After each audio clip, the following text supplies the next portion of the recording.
السلام علیکم ورحمۃ اللہ تعالی وبرکاتہ۔ الحمد للہ الحنان المنان الذي خلق الانسان وعلمه البیان، والصلاة والسلام على رسوله سید الانس والجان، وعلى آلہ واصحابہ ذوی الخیر والاحسان، اما بعد فاعوذ باللہ من الشیطان الرجیم، بسم اللہ الرحمن الرحیم۔ محمد الرسول اللہ والذین معه اشداء علی الکفار رحماء بینہم، صدق اللہ مولانا العظیم۔ بارگاہ رسالت معاب صلی اللہ تعالی علیہ وسلم میں درود پاک کا ہدیہ پیش کریں۔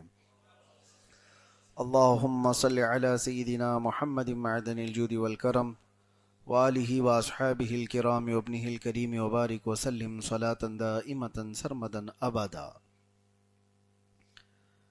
محرم الحرام کی محافل سنیوں کے علاقوں میں خوب زور و شور سے چل رہی ہیں، اور ظاہر سی بات ہے میرے عزیزو، محرم کے آتے ہی ہم اہل بیت اطہار کا تذکرہ شروع کرتے ہیں۔ اگرچہ کچھ لوگوں کے پیٹ میں درد ہوتا ہے کہ یہ امام حسین رضی اللہ تعالی عنہ اور ان کے اصحاب، ان کی اولاد کا ذکر، کربلا کے واقعات، یہ سب سنیوں کے شروع کیے ہوئے معاملات ہیں، ورنہ زمانے اول میں اس سب چیزوں کا رواج نہیں تھا۔ ان ظالموں کو میں یہ جواباً کہتا ہوں، رسول اللہ صلی اللہ تعالی علیہ وسلم کے گھر والوں کا تذکرہ اسلام کی زندگی ہے، ان کی یاد ہمارا ایمان ہے، اور جس کے دل میں اہل بیت سے تھوڑی سی بھی بغض و عداوت ہوگی وہ منافق ہوگا، ایمان والا نہیں۔ اہل بیت کی محبت کو میرے آقا صلی اللہ تعالی علیہ وسلم نے ارشاد فرمایا کہ جو ان کی محبت میں دنیا سے چلا گیا، انتقال کر گیا، اسے اللہ تعالی شہادت کی موت عطا فرماتا ہے۔ اس کی موت شہادت کی کہلاتی ہے جو محبت اہل بیت میں دنیا سے گیا۔ قرآن کی کئی آیتیں ہیں، کچھ ڈائریکٹلی کچھ انڈائریکٹ، اشارتاً کنایتاً، جو اہل بیت اطہار کی فضیلت پر آئی ہوئی ہیں۔ ان کی جب تفسیر آپ پڑھیں گے تو اس سے مراد اہل بیت ہی ہیں۔ لیکن میرے عزیزو، حضور پاک صلی اللہ تعالی علیہ وسلم کے گھر والوں کا تذکرہ، اہل بیت اطہار کا تذکرہ ہم کرتے ہی ہیں، لیکن تھوڑی سی تبدیلی سنیوں کے ہاں یہ ہے کہ ہم اہل بیت کا تذکرہ اسی انداز سے کرتے ہیں جیسے صحابہ کرام نے کیا تھا۔ اسی وجہ سے پہلے صحابہ کو بھی بیان کرنا ضروری ہو جاتا ہے۔ صحابہ کرام رضوان اللہ تعالی علیہ مجمعین، رسول اللہ صلی اللہ تعالی علیہ وسلم کی معیت میں اپنی زندگی گزارنے والے وہ جانثار ساتھی میرے آقا کے، ان کا تذکرہ بھی ختم نہیں کیا جا سکتا یا فراموش نہیں کیا جا سکتا۔ کچھ لوگوں کو یہ سوال ہوتا ہے کہ سال بھر آپ صحابہ، خلفائے راشدین کا ذکر کرتے نہیں، اور جب محرم میں ہم امام حسین اور اہل بیت کا ذکر کرتے ہیں تب آپ کو صحابہ کی یاد آتی ہے، خلفائے راشدین کی یاد آتی ہے۔ ان کا یہ بغض بتاتا ہے۔ میں تو یہ کہتا ہوں میرے عزیزو، صحابہ اور خلفائے راشدین کا ذکر ہم پہلے اس لیے کرتے ہیں تاکہ ہمیں اہل بیت کا ذکر کرنے کا صحیح ڈھنگ ملے، جو رسول اللہ صلی اللہ تعالی علیہ وسلم نے ہمیں سکھایا وہ صحابہ جانتے تھے، اور صحابہ نے جس طرح سے ہمیں بتایا اسی انداز سے اہل بیت کا ذکر کریں۔ اور یہاں سے ہم ایک شبہ کو بھی ختم کرنا چاہتے ہیں۔ وہ شبہ اس دور میں بہت زیادہ پنپ رہا ہے، اہل بیت کے نام سے مولا کائنات علی مرتضی رضی اللہ تعالیٰ عنہ کے نام سے، شہدائے کربلا کے نام سے، دھیرے سے ہماری جماعت میں کچھ چوہے داخل ہو رہے ہیں جو رافضیت کی طرف لے جانا چاہتے ہیں سنیوں کو اور نوجوانوں کو یہ ورغلاتے ہوئے ایک ہی ذکر کی طرف لے جانا چاہتے ہیں جو ایک کالی قوم کرتی ہے۔ ہم اہل سنت و جماعت ہیں اور ہم اہل بیت اطہار کو اسی طرح سے چاہتے ہیں جیسے میرے آقا نے ہمیں فرمایا، حکم فرمایا، لیکن ساتھ ہی رسول اللہ کے صحابہ سے بھی محبت کرتے ہیں۔ اسی لیے بریلی کے امام احمد رضا خان فاضل بریلوی رضی اللہ تعالیٰ عنہ فرماتے ہیں، اہل سنت کا ہے بیڑا پار اصحاب حضور، نجم ہے اور ناؤ ہے اطرت رسول اللہ کی۔ نجم کس کو کہتے ہیں؟ نجم تارے کو کہتے ہیں۔ ناؤ کس کو کہتے ہیں؟ کشتی کو کہتے ہیں۔ اور یہاں پر نجم اور ناؤ دو مثالیں دی اعلیٰ حضرت نے۔ تمہارے پاس تارے بھی ہیں، تمہارے پاس کشتی بھی ہے۔ یہ دو حدیثوں کی طرف اشارہ کرتے ہوئے فرمایا۔ حضور پاک صلی اللہ علیہ وسلم کی ایک حدیث ہے، اصحابی کالنجوم بأیہم اقتدیتم اہتدیتم، میرے صحابہ تاروں کی مانند ہیں، تم جس کی پیروی کرو گے ہدایت پا جاؤ گے۔ تو صحابہ کو حضور نے کیا فرمایا؟ آسمان کے تارے ہیں، وہ تارے ہیں۔ اور دوسری ایک حدیث ہے، میرے آقا صلی اللہ علیہ وسلم فرماتے ہیں، الا ان مثل اہل بیتی کمثل سفینۃ نوح من رکبها نجا ومن تخلف عنها ہلک۔ آگاہ ہو جاؤ، خبردار اے لوگو، میرے اہل بیت نوح علیہ السلام کی کشتی کی طرح ہیں۔ نوح علیہ السلام کے زمانے میں طوفان آیا تھا، سیلاب آیا، سارے ڈوب گئے تھے، اور نوح علیہ السلام کی کشتی میں جو سوار تھے بس وہی بچے ہوئے تھے۔ اور حضور فرماتے ہیں، آگاہ ہو جاؤ، میرے اہل بیت نوح علیہ السلام کی کشتی کی طرح ہیں، جو ان میں سوار ہوا وہ نجات پا گیا، اور جو ان سے دور ہوا وہ ہلاک ہو گیا۔ تو اہل بیت کیا ہیں؟ ناؤ ہیں، کشتی ہیں، اور صحابہ کیا ہیں؟ تارے ہیں۔ اسی لیے اعلیٰ حضرت فرماتے ہیں، اہل سنت کا ہے بیڑا پار اصحاب حضور، نجم ہے اور ناؤ ہے اطرت رسول اللہ کی۔ ہمارے پاس دونوں چیزیں ہیں، اور اللہ تبارک و تعالیٰ اس سنگم کے ساتھ ہی ہمیں جینے کی توفیق عطا فرمائے۔ نوجوانوں، آج کے اس پرفتن دور میں جگہ جگہ نئے نئے فتنے جہاں جنم لیتے ہیں، کئی خانقاہیں اس میں گمراہ ہوئیں، کئی بڑی بڑی شخصیات اپنا ایمان بیچ چکی ہیں۔ ایسے دور میں تمہارا ایمان ایک بہت بڑی آزمائش کے سامنے کھڑا ہے۔ ہمیشہ اس بات کو یاد رکھنا کہ گمراہی قدم قدم پر یہاں پر تمہارا استقبال کرنے کو کھڑی ہے، ذرا بہکے کہ تمہارا ایمان چلا جائے گا۔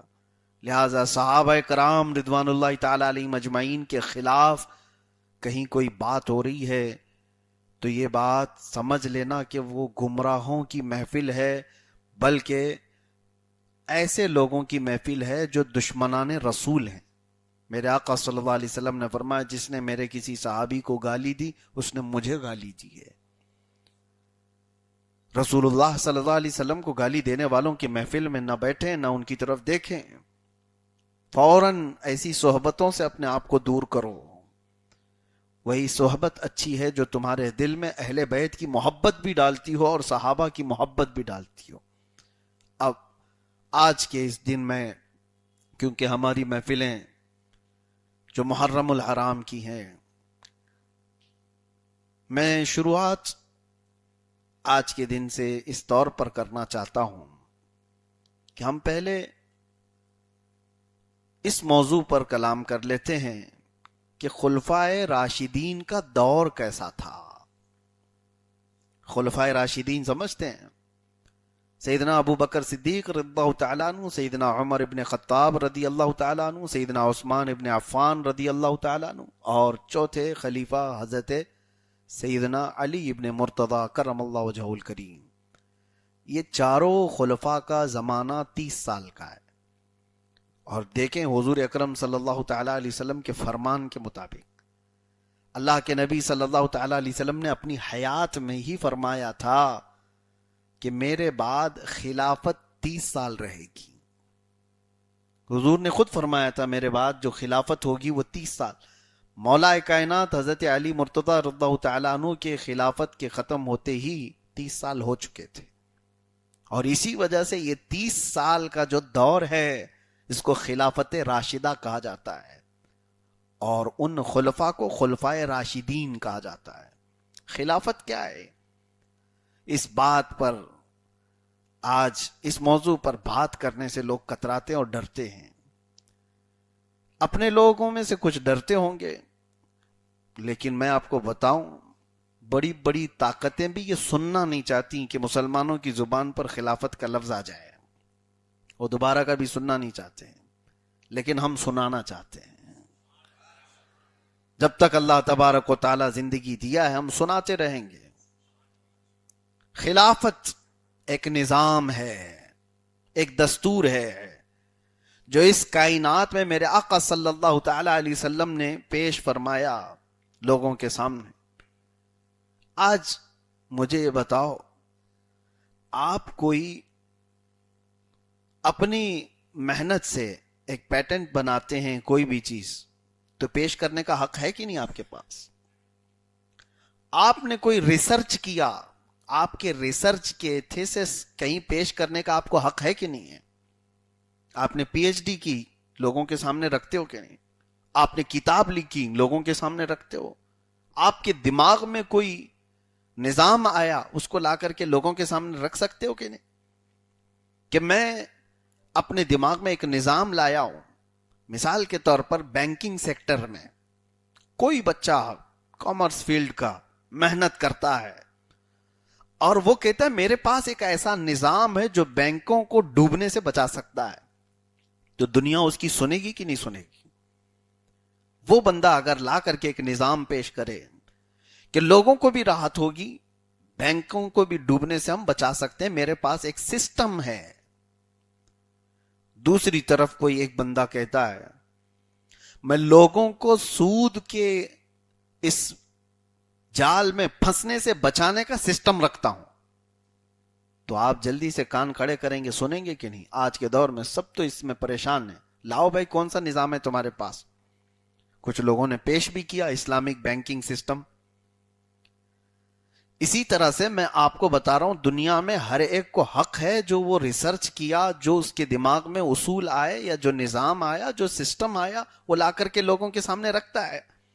جتنے سائنٹسٹ ہیں انہوں نے اپنی تھیوریاں پیش کی کہ نہیں پیش کی؟ دنیا میں ان کی محنت تھی، ان کا ریسرچ تھا، آ کر کے انہوں نے اپنی تھیوری پیش کی. میرے دماغ سے یہ لگتا ہے کہ دنیا گول ہے، کوئی سائنٹسٹ کہتا ہے، اور کسی کی ریسرچ زمین کے بارے میں، آسمان کے بارے میں، تاروں کے بارے میں، سب جو سسٹم ہے وہ لوگوں کے سامنے پیش کرنے کا حق رکھتے ہیں. لیکن یہ دگلاپن ہے اس دنیا کا. یہ سارے لوگوں کو حق ہے اپنا سسٹم پیش کرنے کا، لیکن صرف مسلمانوں کو حق نہیں دیا جاتا کہ وہ خلافت کا سسٹم دنیا کے سامنے لا سکے. کیوں؟ یہ بھی ایک سسٹم ہے. خلافت ایک سسٹم ہے جو دنیا کے تمام نظاموں کو ایک بہترین راستہ دے سکتا ہے. پیش کرنے کا حق تو دو، نظام ہمیں بتانے کا حق تو دو. خلافت کی بات کریں گے تو یہ اٹھا لے جائیں گے اور پھر یہ کہیں کہ یہ شریعہ لاگو کرنے والے لوگ ہیں، یہ خلیفہ بنانے والے لوگ ہیں، یہ جہاد کی طرف لے جانے والے لوگ ہیں. میرے عزیزو، کسی ملک کو چلانے کے لیے کچھ اصول ہوتے ہیں، لا ہوتے ہیں، قانون ہوتے ہیں، سسٹم ہوتا ہے. کوئی ایک ملک فتح ہو گیا تو اس ملک کی یہ ذمہ داری ہوتی ہے کہ وہ آس پڑوس یا پوری دنیا کے ملکوں کا نظام دیکھے گا.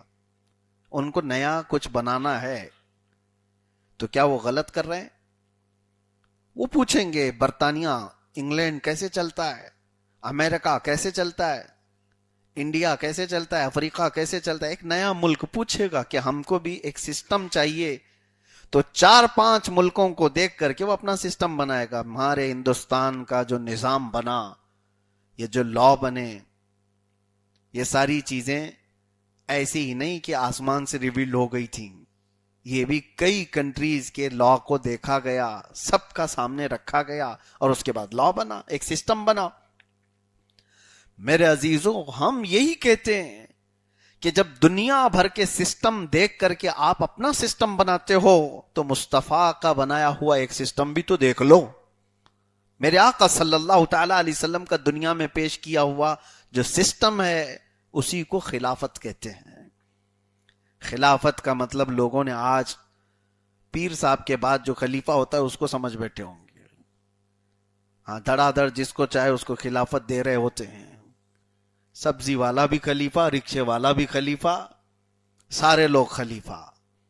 تو وہ خلیفہ نہیں مراد ہے یہاں پر، میں جو کہہ رہا ہوں وہ خلافت راشدہ جو رسول کریم صلی اللہ تعالی علیہ وسلم نے عطا فرمایا، بہت مضبوط سسٹم ہے۔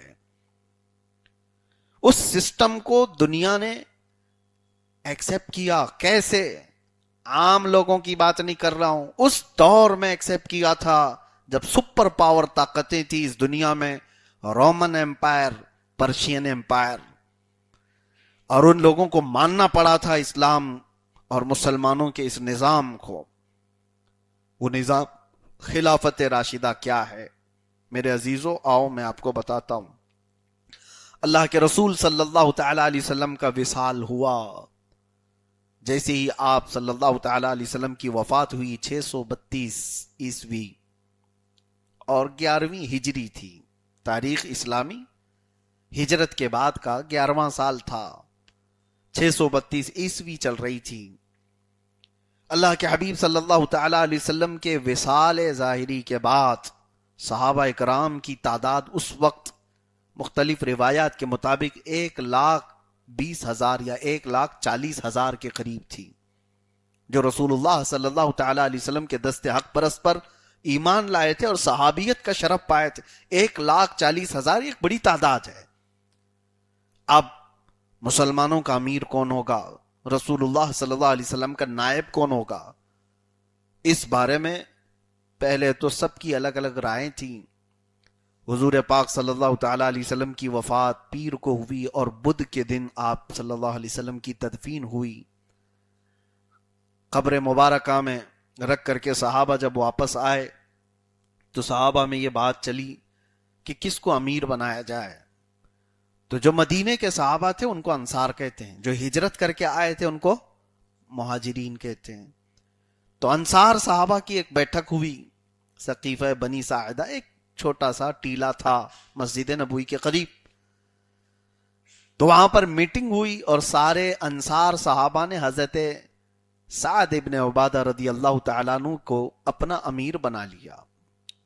حضرت سعد رضی اللہ تعالیٰ عنہ حضور صلی اللہ تعالیٰ علیہ وسلم کے زمانے میں بھی سرداری کی حیثیت رکھتے تھے اپنے قبیلے کے اندر، اور ان کا اپنا مقام تھا، ان کی عزت تھی، ان کا احترام تھا۔ جب حضرت سعد ابن عبادہ رضی اللہ تعالیٰ عنہ کو امیر بنا لیا انصار نے، تو پھر مہاجرین میں خبر پہنچی کہ انصار یہ کہہ رہے ہیں کہ ہم اپنا امیر بنا لیں گے، اب آپ اپنا امیر بنا لو۔ نظام اسلام ایسا نہیں چلے گا، اتحاد اس اسلام کا خاصہ ہے۔ اللہ تعالیٰ نے اس امت کو جوڑنے کے لیے کئی چیزیں رکھی ہیں، وحدت الصفوف کہا جاتا ہے۔ پوری دنیا میں یہ سسٹم نہیں ہے جو مسلمانوں کے پاس صفوں کا نظام ہے، کسی کے پاس نہیں ہے۔ جو ہم مسجد میں صفیں لگاتے ہیں اس میں وحدت ہے، کون امیر ہے کون غریب ہے ہم پلٹ کر کے بھی نہیں دیکھتے ہیں، ہمارے کندھے سے کس کا کندھا لگا ہمیں خبر بھی نہیں ہوتی۔ کبھی سوچا آپ نے کہ کوئی گیرج میں کام کرنے والا میرے قریب آ کر کھڑا ہوا ہے؟ نہیں، آپ چاہے وقت کے امیر ہوں، اگر کوئی غریب کھڑا ہے تو آپ کو کندھا لگانا ہوگا۔ یہ وحدت الصفوف اسلام کا خاصہ ہے۔ اسی طرح سے نظام کے درمیان جب 2 امیر یا 3 امیر یا 4 امیر بن جائیں تو پھر تو ٹوٹنا طے ہو جاتا۔ مہاجرین آئے، ان میں سے حضرت عمر ابن خطاب رضی اللہ تعالیٰ عنہ، ابو عبیدہ بن جراح رضی اللہ تعالیٰ عنہ اور کئی صحابہ آئے۔ جب انہیں خبر ہوئی کہ انصار اپنا امیر بنا چکے تو انہوں نے کہا کہ یہ اختلاف ہو جائے گا. حضرت عمر رضی اللہ تعالیٰ عنہ حضرت ابو بکر صدیق رضی اللہ تعالیٰ عنہ کو لے آئے. سیدنا ابو بکر صدیق رضی اللہ تعالیٰ عنہ اس وقت ایک خطبہ دیتے ہیں اور انصار کی فضیلت میں بیان کرتے ہیں. اے انصار، اے جماعت انصار، تمہاری فضیلت مسلم ہے، تمہارے احترام، تمہارے اکرام سب مسلم ہیں، تمہاری فضیلت کا کوئی انکار نہیں کر سکتا. تم وہ جماعت ہو جو رسول اللہ کی مددگار تھی، تم وہ جماعت ہو جس کی طرف ہجرت کر کے میرے آقا آئے، تمہارے وطن کو حضور نے اپنا وطن بنایا، تم نے اپنے گھر سب کے لیے کھول دیے، اپنے مال اسباب سب کے لیے کھول دیے، تمہاری فضیلت اپنی جگہ پر. لیکن ایک بات یہ بھی یاد رکھو، مہاجرین جو ہجرت کر کے آئے وہ رسول اللہ کے قرابت دار تھے، رشتہ دار بھی ہیں. انہوں نے اپنے گھر چھوڑے ہیں، اپنے جائیدادیں چھوڑی ہیں، اپنا وطن چھوڑا ہے اللہ اور اس کے رسول کے لیے. اور یہ مہاجرین وہ لوگ ہیں، انہوں نے اس وقت اسلام قبول کیا جب سارا مکہ حضور کی دشمنی پر تلا ہوا تھا. انہوں نے مکہ والوں کے سختیاں برداشت کی ہیں، رسول اللہ صلی اللہ تعالی علیہ وسلم کے ساتھ شانہ بشانہ کھڑے رہے. لہذا اللہ کے نبی صلی اللہ تعالی علیہ وسلم مہاجرین کو بھی پسند فرماتے تھے، تو مہاجرین کا بھی اپنا حق ہونا چاہیے. تو اسی اسنا میں مہاجرین اور انصار کی باتیں چل رہی تھیں، تو حضرت عمر فاروق رضی اللہ تعالیٰ عنہ کے ایک جملے نے یہ پورا اختلاف ختم کیا. سیدنا عمر ابن خطاب نے کھڑے ہو کر کے کہا، اے جماعت انصار، اے جماعت مہاجرین، آؤ اس بات پر اتفاق کرتے ہیں، رسول اللہ صلی اللہ علیہ وسلم نے اپنی زندگی میں جس کو اپنی نمازوں کا امام بنایا، ہم اپنی خلافت میں اس کو امام کیوں نہ بنائیں. حضور پاک صلی اللہ تعالی علیہ وسلم جب علالت پر آئے، آخری وقت تھا، تو حضور اکرم صلی اللہ علیہ وسلم نے حضرت ابو بکر صدیق کو اپنے مصلی امامت پر کھڑا کیا تھا. 17 نمازیں انہوں نے حضور کی زندگی میں مسجد نبوی میں پڑھائی. تو جب اللہ کے نبی صلی اللہ تعالی علیہ وسلم نے ان کو امام بنایا مسجد نبوی کا، تو حضرت عمر کیا کہتے ہیں، جس کو رسول اللہ نے ہمارے دین کے لیے پسند کیا، ہم اپنی دنیا کا امیر اس کو کیوں نہ بنائیں. خلافت ایک سیاست ہے، خلافت ایک سسٹم ہے، خلافت ایک نظام ہے جس میں دنیا کے سارے معاملات آ جائیں گے، اور نماز تو ایک عبادت ہے. تو حضرت عمر یہ کہتے ہیں کہ رسول اللہ صلی اللہ علیہ وسلم نے ہماری عبادتوں میں جس کو ہمارا امیر بنایا، ہم اپنے دنیاوی معاملات میں اس کو کیوں نہ امیر بنائیں. اور سب سے پہلے حضرت عمر فاروق رضی اللہ تعالیٰ عنہ خود آگے بڑھے، حضرت ابو بکر صدیق رضی اللہ تعالیٰ عنہ کا ہاتھ پکڑا اور کہا، اے ابو بکر، میں آپ کے ہاتھ پر بیعت کرتا ہوں. اور اس کے بعد حضرت ابو عبیدہ بن جراح، یہ عشرہ مبشرہ میں سے ہیں صحابہ، یہ آگے بڑھے. اور اس کے بعد پھر سارے صحابہ ایک کے بعد دیگرے سیدنا ابو بکر صدیق رضی اللہ تعالیٰ عنہ کے ہاتھ پر سب نے بیعت کی، اور متفقہ طور پر سب نے اپنا امیر اور اپنا خلیفہ تسلیم کیا. ایک وہ وقت تھا جب نظام مسلمانوں کا ٹوٹنے کے قریب تھا، جماعتوں کے درمیان اختلاف ہوتا اور الگ الگ جماعتیں بن جاتی، انصار اپنا الگ بنا لیتے، مہاجرین اپنا الگ بنا لیتے. پھر یہ بھی تو پاسبل تھا کہ کچھ قبیلے اپنا امیر الگ بنا لیتے. ان تمام ٹکڑی ٹکڑی جماعتوں کو ختم کر دیا اور وحدت الصفوف، سارے مسلمانوں کا ایک امیر اور ایک خلیفہ. اس میں سیدنا عمر ابن خطاب رضی اللہ تعالیٰ عنہ کا بڑا کردار ہے. حضرت ابو بکر صدیق رضی اللہ تعالیٰ عنہ کا ذکر اب یہاں پر مجھے کرنا اس لیے ضروری ہے، میں آپ کو بتاتا ہوں. آگے چل کر جب آپ کربلا سنیں گے تو کربلا کے اندر بھی اس کے اثرات آپ کو ملیں گے. صدیق اکبر کا پہلا خطبہ، وہ پہلا خطبہ جان ہے جو قیامت تک کے لیے ہم سب کے نبض میں دوڑتا رہے گا. حضرت ابو بکر صدیق رضی اللہ تعالیٰ عنہ امیر یا امیر المومنین، خلیفۃ المسلمین بننے کے بعد پہلا خطبہ دیتے ہیں اور کہتے ہیں، اے لوگو، میں تمہاری جماعت میں سب سے بہترین آدمی نہیں ہوں. یہ ان کا عجز و انکسار ہی تھا، بلکہ ان سے بہتر کون تھا. لیکن وہ کہتے ہیں میں تمہاری جماعت میں سب سے بہترین نہیں ہوں، لیکن اللہ اور اس کے رسول صلی اللہ تعالی علیہ وسلم کے احکامات نافذ کرنے کے لیے مسلمانوں نے مجھے اگر چنا ہے، تو میں تم سب سے ایک بات کہتا ہوں، میرے نزدیک سارے لوگ برابر ہیں۔ اور پھر یہ فرماتے ہیں کہ جب تک میں رسول اللہ صلی اللہ تعالی علیہ وسلم کے نقش قدم پر چلتا رہوں، میری اعانت کرو، میری مدد کرو، اور جہاں پر بہکتا ہوا دیکھا تو جو کوڑا اور جو درہ مجرمین کی سزا کے لیے ہے وہ میرے لیے بھی ہے۔ یہ بات ہوئی، اور اس کے بعد جو جملہ میں کہہ رہا ہوں جس میں کربلا تک کے اثرات آپ کو ملیں گے، وہ کیا ہے؟ آپ نے فرمایا ہر خلیفہ کو، ہر امیر کو اس وقت تک مانو جب تک وہ رسول اللہ کے قدموں پر کھڑا ہوا ہے، نقش قدم پر کھڑا ہوا ہے۔ جہاں وہ شریعت سے ہٹا تو پھر تم اس کی اعانت نہ کرنا، ورنہ ظالم کہلاؤ گے۔ یہی وہ اثر ہے جو کربلا کے میدان میں بھی دیکھنے کو ملتا ہے۔ سیدنا امام حسین رضی اللہ تعالیٰ عنہ کیوں نہیں تسلیم کر رہے تھے یزید کو امیر؟ اس لیے کہ ہمارے ابتدائی اسلامی دنوں میں ہی یہ گٹھی میں پلا دیا گیا تھا، خلیفہ وہی ہے جو رسول اللہ کی سنتوں پر قائم ہے، خلیفہ وہی ہے، امیر وہی ہے جو رسول اللہ کی شریعت کا محافظ ہے۔ اور جہاں کوئی شریعت کی دھجیاں اڑا رہا ہے، ہمیں تو بچپن میں ہی صدیق اکبر رضی اللہ تعالیٰ عنہ کی خلافت کے پہلے خطبے میں بتا دیا گیا تھا کہ اس کے بعد پھر ایسے کسی خلیفہ کا معاون یا مددگار ہونا ظالم ہونے کے برابر ہے۔ عزیزان گرامی، خلافت راشدہ جو تھی وہ اس روئے زمین کی سب سے بہترین حکومت، اس روئے زمین کی سب سے بہترین حکومت۔ حضرت عمر ابن خطاب رضی اللہ تعالیٰ عنہ دوسرے خلیفہ ہیں، حضرت عثمان ابن عفان رضی اللہ تعالیٰ عنہ تیسرے خلیفہ ہیں، حضرت علی مرتضی رضی اللہ تعالیٰ عنہ چوتھے خلیفہ ہیں۔ یہ ترتیب من جانب اللہ تھی، یہ اللہ تعالیٰ کی طرف سے ہے۔ یہ آج 1400 سال کے بعد آئے ہوئے کیڑے اس میں نقص نکالنے کی کوشش کرتے ہیں، پہلے وہ تھے دوسرے آ گئے۔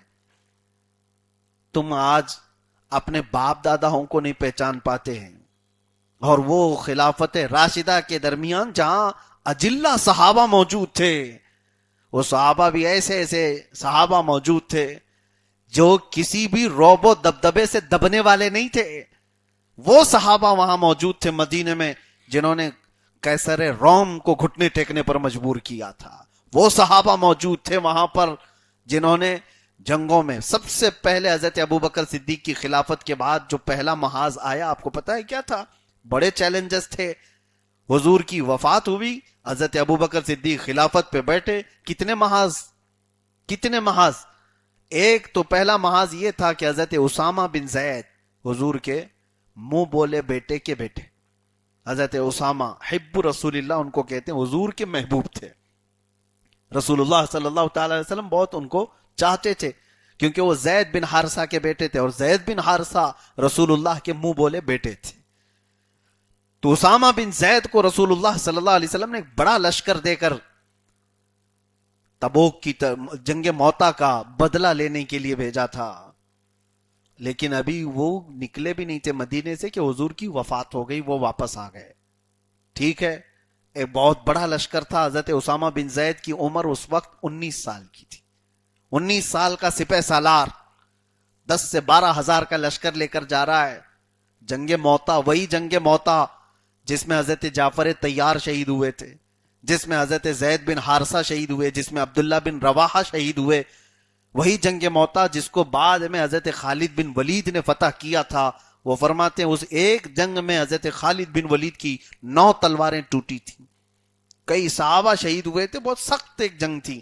اس جنگ میں وہ ہمارے شہید صحابہ کا بدلہ انتقام تھا جس کے لیے رسول اللہ صلی اللہ تعالی علیہ وسلم نے حضرت اسامہ بن زید کو بھیجا تھا، لیکن وہ واپس آئے۔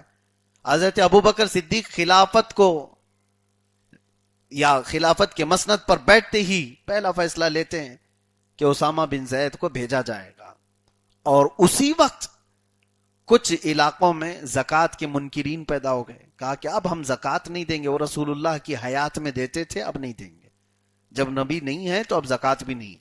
زکات اسلام کا ایک پلر ہے، اس کا انکار کرنا کفر ہے.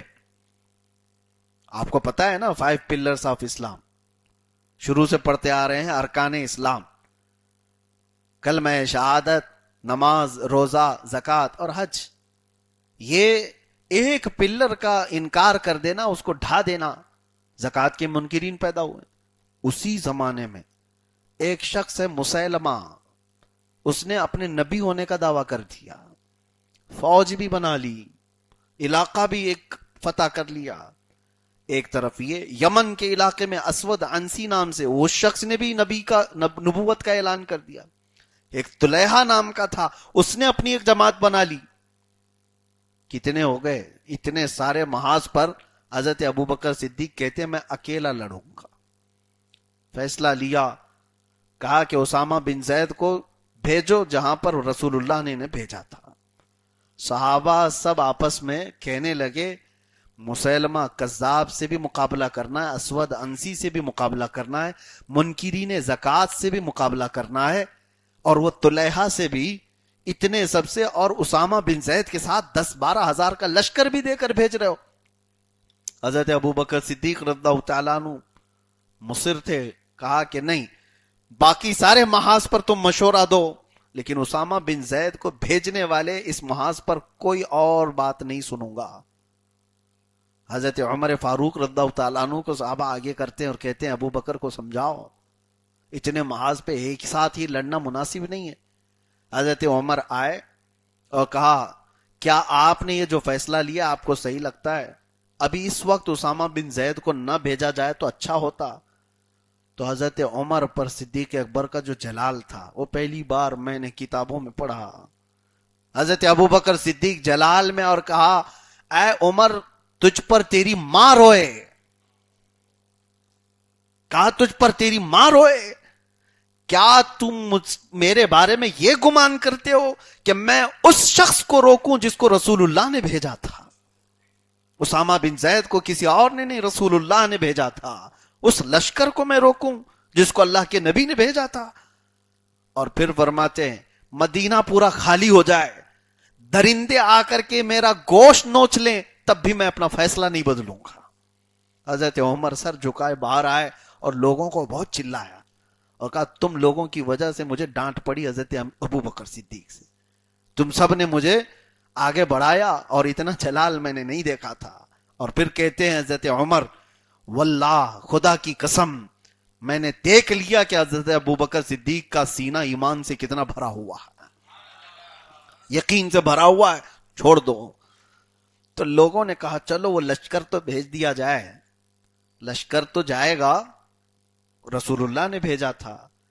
سپہ سالار بدل دو، 19 سال کا جوان لڑکا ہے اسامہ بن زید، کوئی بہت بہترین اچھا سپہ سالار بھیجا جائے، کیونکہ جنگ موتا کا وہ انتقام لینا ہے جہاں بڑے بڑے صحابہ شہید ہوئے. تو حضرت ابو بکر کے پاس دوبارہ یہ بات آئی، کہا کہ اسامہ بن زید کو بدل کر کے کوئی دوسرا سپہ سالار. حضرت ابو بکر صدیق پھر جلال میں آئے اور کہا اس شخص کو گھوڑے سے کوئی نہیں ہٹا سکتا جس کو رسول اللہ نے بٹھایا، میری کوئی حیثیت نہیں. اور اس کے بعد خود آئے، اسامہ بن زید رضی اللہ تعالیٰ عنہ کو گھوڑے پر بٹھایا. جس وقت صدیق اکبر کی عمر 60 سال کی ہے، 19 سال کے جوان کو گھوڑے پر بٹھائیں اور نکیل خود پکڑ کر کے چلنے لگے مدینے سے باہر. پیچھے فوج ہے، سپہ سالار کو گھوڑے پر بٹھایا اور رسی پکڑ کر چلنے لگے. احترام خلیفۃ المسلمین کا کون نہیں کرتا؟ یار غار رسول کا ادب کون نہیں کرتا؟ رسول اللہ کے عزیز ترین صحابی کا ادب کون نہیں کرتا؟ اسامہ بن زید اتر آئے، گھوڑے سے کہا، صدیق اکبر رضی اللہ تعالیٰ عنہ سے کہا اس طرح مجھے زیب نہیں دیتا کہ مجھ جیسا ایک چھوٹا لڑکا گھوڑے پر سوار ہو اور وقت کا خلیفہ گھوڑے کی رسی پکڑ کر کے جائے. حضرت ابو بکر صدیق کہتے ہیں اسامہ یہ خلافت کے امور کی ذمہ داریاں مجھے دی گئیں، یہ میری مجبوری ہے، ورنہ میں بھی تمہارے ساتھ جانے پر فخر کرتا، اس لیے کہ رسول اللہ کا بھیجا ہوا آخری یہ لشکر ہے. اپنی وفات سے پہلے حضور نے جو لشکر بھیجا وہ آخری لشکر ہے. میں اس میں شریک ہو جاتا. تم بیٹھ جاؤ گھوڑے پر, میں تھوڑی دیر مدینے کے باہر تک رسی پکڑ کر کے جاؤں گا, اس لیے کہ کل قیامت کے دن اس فوج کا جب نام آئے گا تو امیر قافلہ کی رسی پکڑنے والوں میں ابو بکر کا نام آئے گا. امیر قافلہ سپہ سالار اسامہ بن زید. یہ صدیق اکبر رضی اللہ تعالیٰ عنہ کے امتیازات تھے.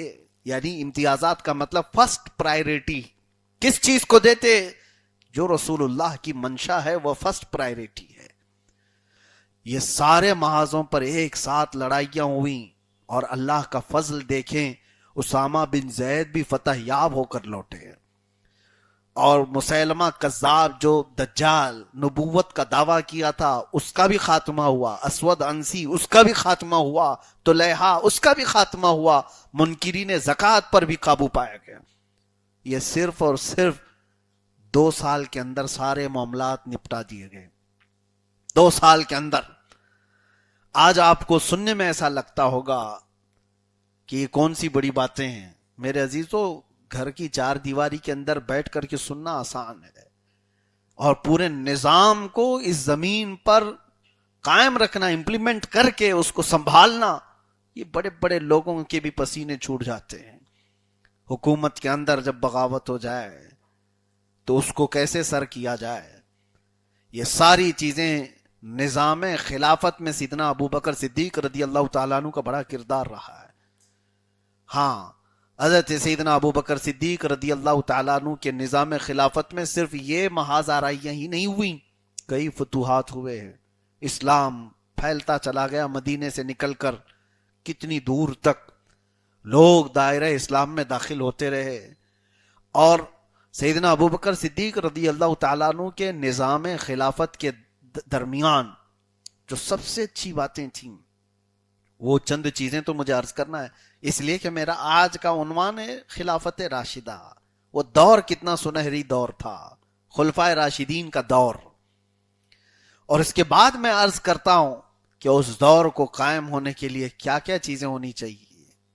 خلافت ایک سسٹم ہے جو رسول اللہ صلی اللہ تعالیٰ علیہ وسلم کا عطا کیا ہو, اس کو پورے طور پر پورے صحیح جمیلہ کے ساتھ سیدنا ابو بکر صدیق رضی اللہ تعالیٰ عنہ نے نافذ کر کے دکھایا.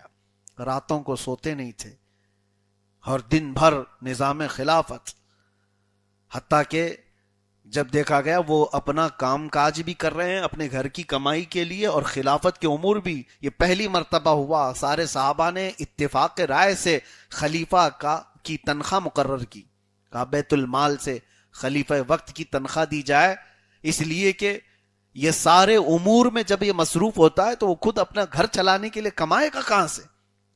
ان کی یہ پہلے حضرت ابو بکر صدیق رضی اللہ تعالیٰ عنہ کا وظیفہ مقرر ہوا, تنخواہ سیلری جاری کی گئی.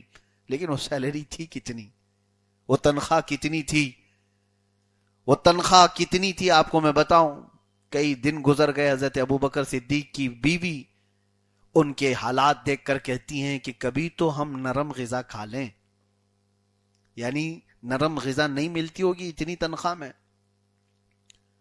کہا حضرت ابو بکر صدیق نے کیا کھانا چاہتی ہو اور کیا کھلانا چاہتی ہو. کہا آپ روزانہ تھک جاتے ہیں اور خلافت کے امور اتنے ہیں کہ ذہن پر دماغ پر کتنا دباؤ ہوتا ہے, کبھی گھی روٹی کھا لیں یا کبھی شہد روٹی کھا لیں, تھوڑا نرم غذا تو کھا لیں, طاقت آ جائے. تو حضرت ابو بکر صدیق نے کیا کہا اپنی بیوی سے, کہا میرے پاس اتنے پیسے نہیں کہ بازار سے گھی یا شہد خرید سکوں, اتنا نہیں ہے ہمارے پاس. ان کی بیوی نے کہا امیر اپنے شوہر سے, صدیق اکبر رضی اللہ تعالیٰ عنہ سے کہا میرے رفیق حیات آپ نہ گھبرائیں, میرے پاس ہیں جمع کیے ہوئے, آپ جائیں تھوڑا سا شہد اور گھی خرید لائیں, روٹی کے ساتھ میں لگا کر دوں آپ کو. کہا تمہارے پاس کیسے؟ کہا ہیں. وہ لائی, کچھ پوٹلی میں بندھے ہوئے کچھ پیسے تھے. حضرت ابو بکر صدیق نے پوچھا یہ کہاں سے تمہارے پاس؟ کہا آپ کی جو تنخواہ آتی ہے اس میں سے تھوڑا تھوڑا تھوڑا بچا کر کے رکھتی ہوں, روز کے کھانے پینے کے جب ہو جاتے ہیں تو تھوڑے سے بچا بچا کر کے میں نے رکھی, اتنے تو ہیں کہ بازار سے اس سے شہد اور گھی تو آ سکتا ہے. حضرت ابو بکر صدیق نے کہا یہ تو تم نے کام اچھا کیا ہے. وہ پوٹلی لیے اور سیدھے بیت المال میں جا کر صحابہ کو بلاتے ہیں اور کہتے ہیں یہ جمع کر لو, میری ضرورت سے زیادہ آیا ہوا مال ہے. اور اس کے بعد کہتے ہیں میری تنخواہ بھی کم کر دینا. یہ بچ رہا ہے اس کا مطلب ہے کہ میری تنخواہ زیادہ ہے. یہ خلافت کوئی لا سکتا ہے آج؟ بھوکے بھیڑیا یہاں پر ہمارا سب کچھ نوچ کھانے والے لوگ خلافت کو کیا سمجھیں؟ خلافت کے اصول کو کیا سمجھیں؟ اسی لیے حضرت ابو بکر صدیق رضی اللہ تعالیٰ عنہ کے مسلح کے نشان تو مسجد مدینہ طیبہ میں آپ کو ملیں گے، محل کا نشان کہیں نہیں ملے گا. کوئی قصر خلافت بنایا ہو، کوئی بہت بڑی عمارت تعمیر کی ہو، سیدنا ابو بکر صدیق رضی اللہ تعالیٰ عنہ کی یہ چیزیں تو نہیں ملیں گی. انہوں نے اپنا نظام خلافت ایسا بنایا تھا میرے عزیزو، امن بھی قائم تھا.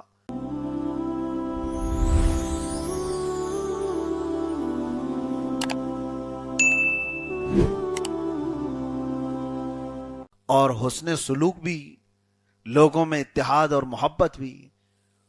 اور تو یہ ہے کہ جب خلیفہ کوئی منتخب ہو جائے تو اس کی سب سے بڑی ذمہ داری یہ بن جاتی ہے کہ اب وہ تنہا نہیں ہے، اسے صرف اپنا نہیں سوچنا ہے، وہ اپنی سیکیورٹی کا نہیں پوری امت کی سیکیورٹی کا خیال کرتا ہے. امت مصطفیٰ کیسے محفوظ رہے پل پل اس کی یہ فکر ہوتی ہے، پل پل اس کی فکر. خلفائے راشدین میں سب میں آپ یہ عنصر پائیں گے، یہ وصف آپ کو دکھنے کو ملے گا، یہ اسپیشلٹی آپ کو دیکھنے کو ملے گی. حضرت عمر رضی اللہ تعالیٰ عنہ کے دور میں وہ مدینے میں بیٹھے ہیں اور ملک شام میں تک لوگ دودھ میں پانی ملانے سے ڈرتے تھے. نہیں، خلافت عمر ہے، دودھ میں پانی ملانے کو یہ اچھا نہیں سمجھتے تھے. اور اسی انداز سے میں آپ کو بتاؤں، خلیفہ جب اپنے اصولوں پر قائم ہوتا ہے تو اللہ کی مدد اس کے ساتھ ہے. امت مصطفیٰ کا وہ خیال رکھے، ہر غریب اور فقیر اور ہر محتاج اور ضرورت مند تک وہ پہنچ سکتا ہو تو وہ خلیفہ ہے. عزیزان گرامی وقار، آج ضرورت اس بات کی کیوں آتی ہے کہ جنتا دربار لگایا جائے مہینے میں ایک بار یا 6 مہینے میں ایک بار، ایم ایل اے اور ایم پی بیٹھے اور لوگوں کی شکایتیں سنیں. کچھ لوگ شاید سنڈے ٹو سنڈے کرتے ہیں، کچھ لوگ 5 سال میں بھی نہیں کرتے. چن کے آئے ہوئے لوگ ہیں، ان کو تو کسی سے کوئی لینا دینا ہی نہیں، پبلک جائے بھاڑ میں، یہ تو بولتے بھی ہیں. عزیزان گرامی وقار، وہ خلفائے راشدین جنتا دربار نہیں لگاتے بلکہ وہ ضرورت مندوں کے گھر تک جاتے تھے. تمہارے گھر تک کیوں آئے کوئی ضرورت مند محتاج؟ تمہارے پاس کیوں آئے؟ خلیفہ خود وہاں جائے. حضرت عمر فاروق رضی اللہ تعالیٰ عنہ فرماتے ہیں میں چاہتا تھا کہ مدینے میں کوئی چھپ کر کے ایسی نیکی کروں جو کوئی نہیں کرتا ہو. وہ نیکیوں میں دوڑنے والے لوگ تھے، کمپٹیشن کرنے والے لوگ تھے. بڑے کھوج بیچ کے بعد آپ کو ایک گھر ملا جس میں بوڑھی عورت رہتی تھی، اس کا کوئی نہیں تھا. حضرت عمر نے کہا کہ اس بوڑھی عورت کی مدد کروں گا، کسی کو پتہ نہ چلے، یہ ایسی نیکی ہے جو کوئی نہیں کرتا ہو. وہ معذور عورت بستر پر رہتی تھی. حضرت عمر نے کہا روزانہ اس کے گھر جاؤں گا، اس کا گھر کا کچرا صاف کروں، اس کے برتن دھو دوں، اس کے کھانے کو بنا کر کے آ جاؤں. کوئی نہیں تھا اس خاتون کا. تو فجر کی نماز کے بعد حضرت عمر گئے تو دیکھا گھر میں سب کچھ صاف ستھرا ہے، اس کے برتن دھلے ہوئے، کھانا بنا ہوا ہے. اس عورت کو دیکھا اور چلے آئے. کہا کون کرتا ہے اس کا کام؟ دوسرے دن گئے تب بھی کام سب کیا ہوا تھا. حضرت عمر کہتے ہیں تیسرے دن میں فجر سے پہلے گیا کہ پراسرار کوئی خادم ہے اس کا جو کام کرتا ہے. حضرت عمر کہتے ہیں میں نے دیکھا ایک شخص چادر اوڑے آیا، جلدی جلدی کچرا جھاڑا، کھانا بنایا، برتن دھویا، اس کے پاس رکھ کر نکلنے لگا.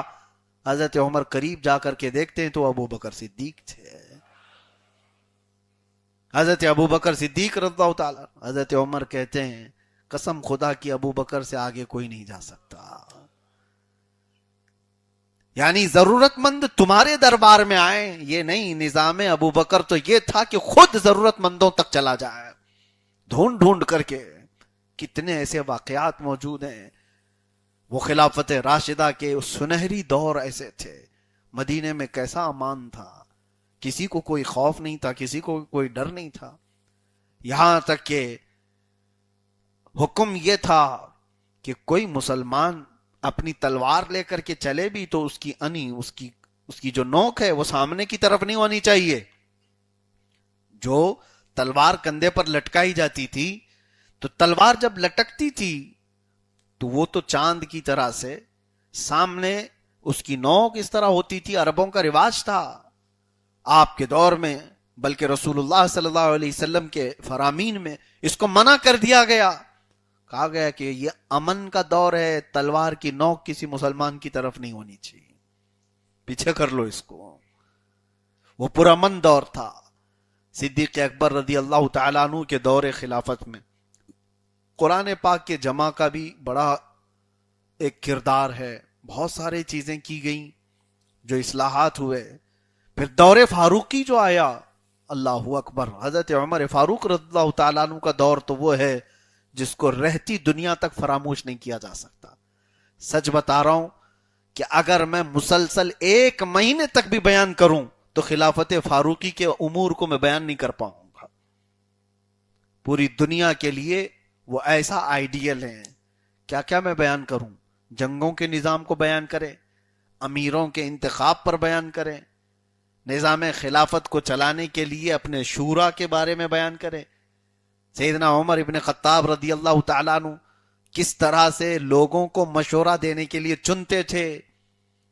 سب سے بڑی بات میں بتا رہا ہوں، اکثر جگہ پر لوگ جو بہکتے ہیں ان کے مشیروں کی وجہ سے. مشیر کا مطلب سمجھتے ہیں؟ ایڈوائزر، مشورہ دینے والے.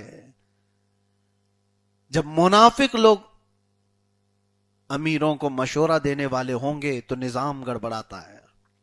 حضرت سیدنا عمر ابن خطاب رضی اللہ تعالیٰ عنہ کی سب سے کڑی نظر اس پر ہوتی تھی، سب سے کڑی نظر کہ تمہیں مشورہ دینے والا ہے کیسا، سب سے پہلے یہ دیکھو.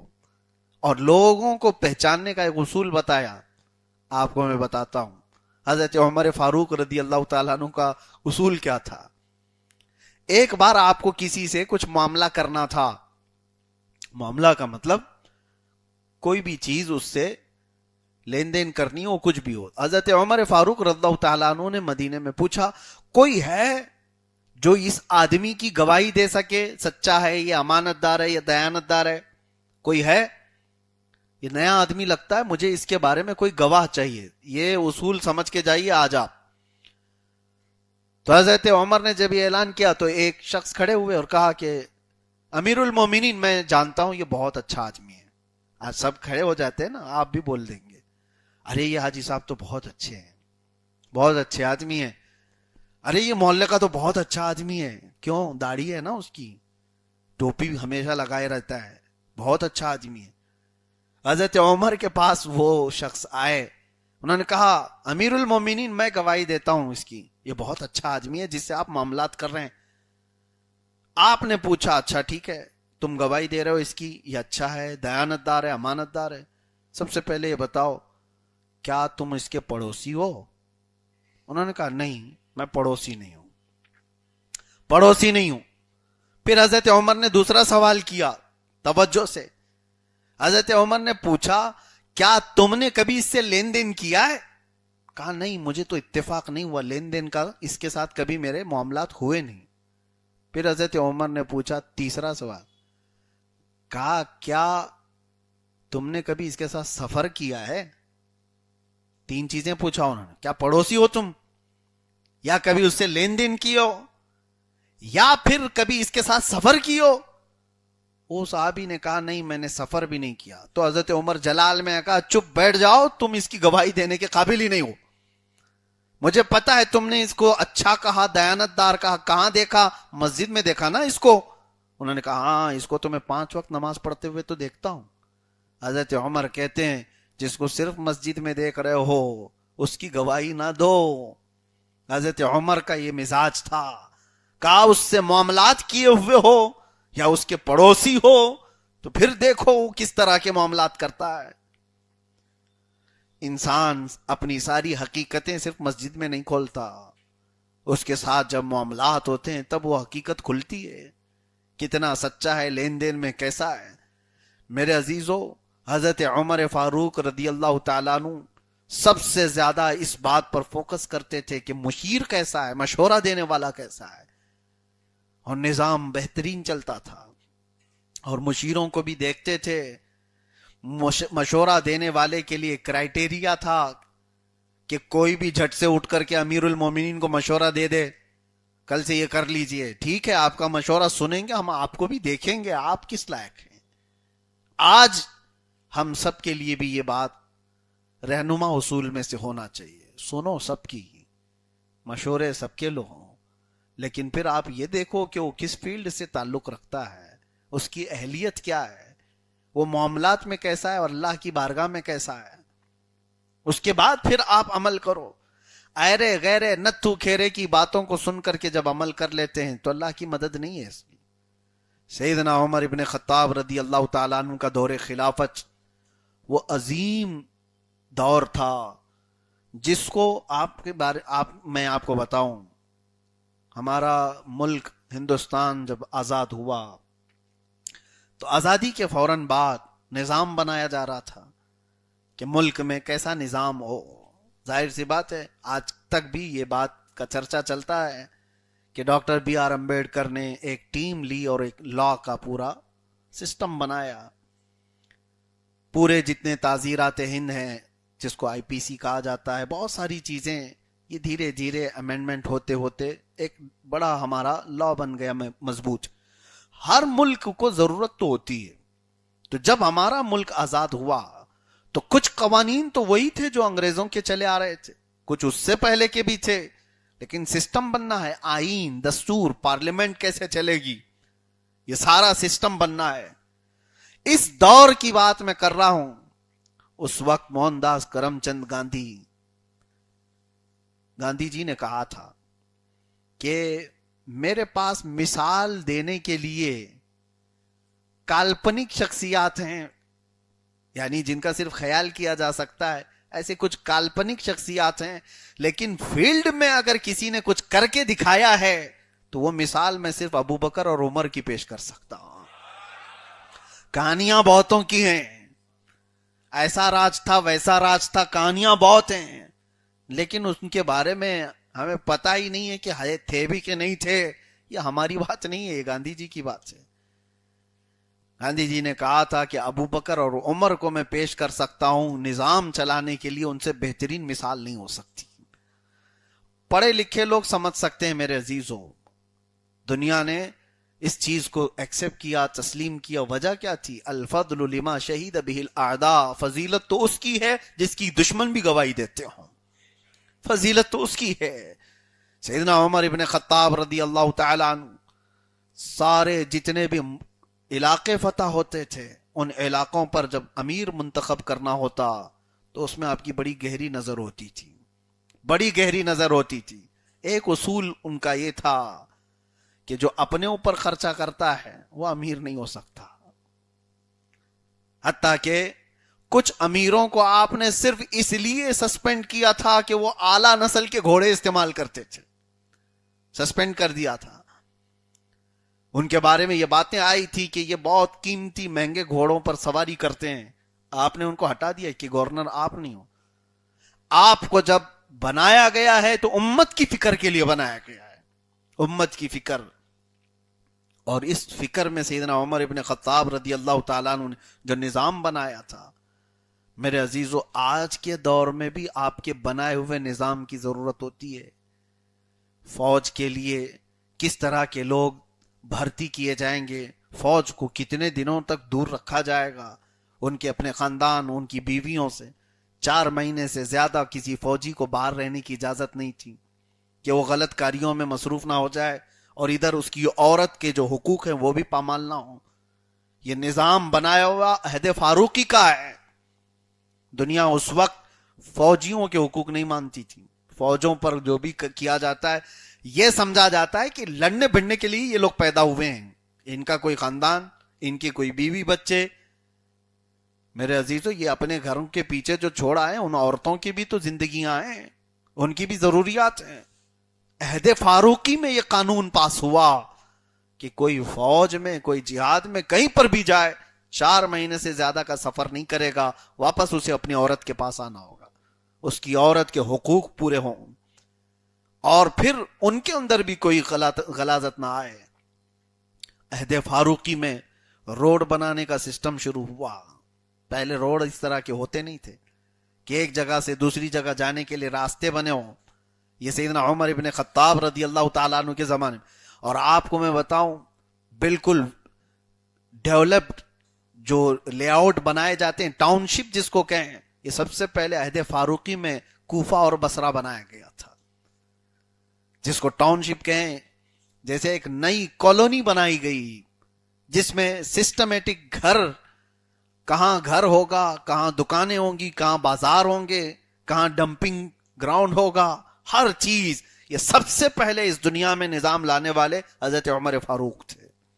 اس سے پہلے لوگوں کا ایسا کوئی کانسیپٹ نہیں تھا, جہاں گھر بنا بن گیا, وہ سیدھا ہے کہ ٹیڑھا ہے, راستے پر ہے کہ ادھر منہ کا ہے ادھر منہ کا ہے. سسٹمیٹک جو سب سے پہلے کالونی سسٹم لایا وہ حضرت عمر فاروق رضی اللہ تعالیٰ. اور پھر دنیا الگ الگ تاریخوں پر اپنے دن گنتی تھی. عیسوی تاریخ بھی چل رہی تھی جس کو AED کہا جاتا ہے. یہ زمانے سے الگ الگ تاریخیں چلتی تھیں. حضرت عمر فاروق رضی اللہ تعالیٰ عنہ نے فرمایا اسلام ایک پورا سسٹم ہے, کسی چیز میں کسی کا محتاج نہیں. اسلام کی اپنی تاریخ ہوگی تو ہجری تاریخ جو شروع ہوئی یہ حضرت عمر فاروق نے شروع کیا تھا. حضرت عمر فاروق رضی اللہ تعالیٰ عنہ نے اسلام کی اپنی ایک تاریخ بنائی کہ روز اس کی بھی ایک تاریخ ہوگی. اور شروع کہاں سے کیا؟ جب رسول اللہ صلی اللہ علیہ وسلم ہجرت فرما کر مکہ سے مدینے تشریف لائے, وہاں سے پہلی ہجری کو شروع کیا. تاریخ کا, ہجرت کا, ہجری تاریخ جو آج بھی آپ دیکھتے ہیں, ویسے مسلمانوں کو اب ہجری تاریخ سے کہاں لینا دینا. یہ سنڈے منڈے جنوری فیبروری والے لوگ رہ گئے. اب اتنا تو معلوم ہے کہ ہماری محفل میں آئے ہو تو محرم تو ہے, مہینے پہلے سے تھے, لیکن تاریخ اس میں جو بنائی گئی ہے ہجری تاریخ کب سے شروع ہوئی؟ یہ عہد فاروقی سے شروع ہوئی. میرے عزیزوں, کیا آج ہم اس تاریخ کو بھی یاد رکھتے ہیں؟ آپ مجھے بتا سکتے ہیں یہ ہجری کا کون سا سال چل رہا ہے؟ 1458. بہتوں کو اس چیز کی خبر بھی نہیں رہتی کہ 1448 چل رہا ہے, 1445 چل رہا ہے, کچھ پتہ ہی نہیں ہے.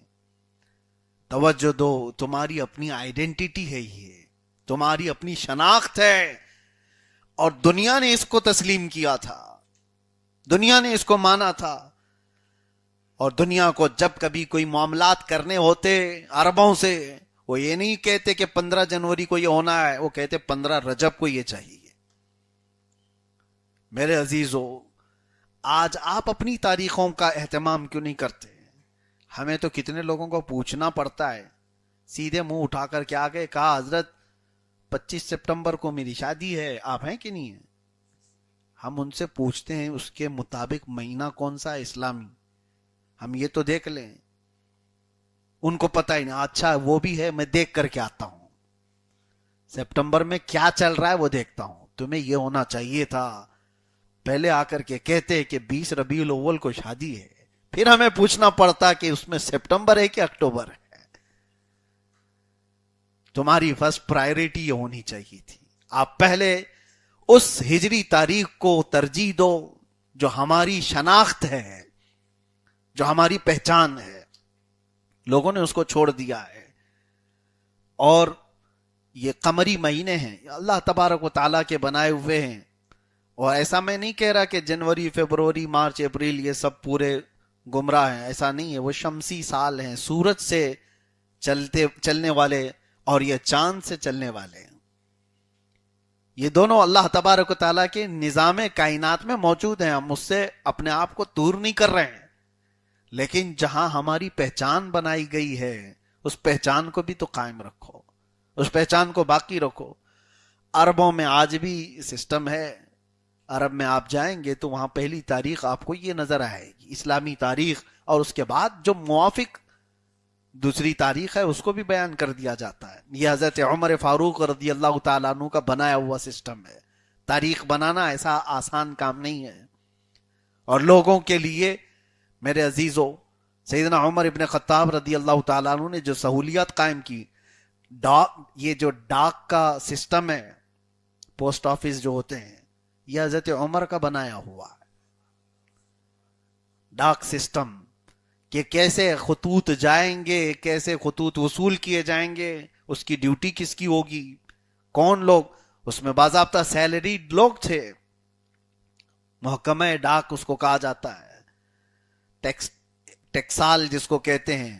پھر کرنسی کا جو سسٹم آیا کہ کچھ بھی نہیں چلے گا، یہ حضرت عمر فاروق رضی اللہ تعالیٰ عنہ نے قائم فرمایا کہ ہماری اپنی پہچان ہوگی. آج ہر کنٹری میں آپ جائیں، کسی بھی ملک میں جائیں، پہلے ایسا نہیں ہوتا تھا. ایک ملک ہوتا، کئی سکے ملتے آپ کو وہاں پہ. پہلے سسٹم ایسا تھا، ایک ملک ہے، سکے کئی ہوتے تھے، سونے کے بھی ہیں، چاندی کے بھی ہیں، پیتل کے بھی ہیں، تانبے کے بھی، اور الگ الگ نقشے کے ہیں، چلتے تھے. تو ان کی اصلی ویلیو سے چلتے تھے. یعنی سونے کا اتنا وزن کا سکہ ہے، وہ چاہے اس پر کچھ بھی چھپا ہوا ہو، ویلیو ہے. چاندی کا سکہ ہے، اس پر کچھ بھی چھپا ہو، گھوڑا چھپا ہو، ہاتھی چھپا ہو، بادشاہ چھپا ہو، کچھ بھی ہو، لیکن اس کی اپنی ویلیو ہوتی تھی. تو اس طرح سے سکے چلتے تھے. سیدنا عمر ابن خطاب رضی اللہ تعالیٰ عنہ نے ایک کرنسی جاری فرمائی اسلامی، درہم و دینار کو خاص فرما دیا گیا، اور اس کی ویلیو بھی تقریباً طے کر دی گئی. اور اسی پر سب کچھ نظام ڈیپینڈ ہے. کس کے پاس کتنے درہم ہو تو مالک نصاب ہے، کس کے پاس کتنے دینار ہو تو مالک نصاب ہے، زکوٰۃ دینے کے قابل ہے. یہ سب کرنسی بننے کے بعد ہر ایک کا وزن طے کیا گیا. دینار اتنے ہی وزن کا ہوگا، درہم اتنے ہی وزن کا ہوگا، اور جس کے پاس 40 دینار آ گئے وہ مالک نصاب ہے. جس کے پاس 200 درہم آ گئے، درہم چاندی کے ہوتے تھے، درہم چاندی کے ہوتے تھے، وہ مالک نصاب ہے. آج آپ سے، یہ پڑھے لکھے لوگ ہیں، آپ لوگ بہت پڑھے لکھے لوگ ہیں، لیکن ایک مسئلہ میں آپ سے پوچھتا ہوں. زکوٰۃ دینے کے لیے ہر سال سنتے تو ہوں گے، مالک نصاب جس کو کہتے ہیں نا، جس کو اوپر زکوٰۃ فرض ہے، اس کے لیے سونا کتنا ہونا چاہیے؟ کتنا سونا اس کے پاس ہو، گولڈ کتنا ہو اس کے پاس جس کو زکوٰۃ دینا واجب ہے؟ بہت اچھا. کتنا؟ 7.5 تولہ سونا. اور چاندی کا بھی آپ نے سن رکھا ہوگا، 52.5 تولہ چاندی. یہ کہاں سے آیا آپ کے پاس؟ یہ آج ہمارے پاس یہ سسٹم کہاں سے؟ 7.5 تولہ سونا اور 52.5 تولہ چاندی. یہ کس نے بنایا؟ میرے عزیزو، حضرت عمر نے جو درہم اور دینار کو بنایا تھا، 40 دینار وزن کرو گے 7.5 تولہ سونا بنے گا. 200 درہم جو چاندی کے تھے اس کو تولو گے تو 52.5 تولہ چاندی بنے گی. سسٹم وہی ہے. اور آج درہم و دینار ہے نہیں تو ان کا وزن تو برقرار ہے. اب قیامت تک کے لیے وہ سسٹم بنا ہوا ہے. خلافت کا سسٹم ایسی ہی نہیں کہ 4 لوگ بیٹھے اس کے یہ نظام الہی ہے. یہ قیامت تک چلنے کے لیے آیا ہوا دین ہے. سیدنا عمر ابن خطاب رضی اللہ تعالیٰ عنہ نے جو نظام بنایا تھا خلافت کا، اللہ اکبر، وہ ایسا تھا کہ آپ رات کو جب گشت کرتے، ایک بار ایسا ہوا کہ کچھ لوگ راستے پر نظر آئے اور وہاں پر ایک خاتون درد ذہ میں مبتلا تھی. درد ذہ کس کو کہتے ہیں؟ بچے کی ولادت کے ٹائم پر جو عورت کو تکلیف ہوتی ہے، ڈیلیوری کے ٹائم پر. تو حضرت عمر کا گزر وہاں سے ہو رہا تھا، تو وہاں پر جو مسافر تھے ان سے پوچھا کیا مسئلہ ہے؟ کہا ایسے ایسے عورت اچانک درد میں مبتلا ہو گئی، تکلیف زیادہ ہے. وہ لوگ پہچانتے نہیں تھے. حضرت عمر فوراً اپنے گھر کی عورتوں کو بلائے اور دایا بنا کر کے اس خاتون کی خدمت میں لگا دیا.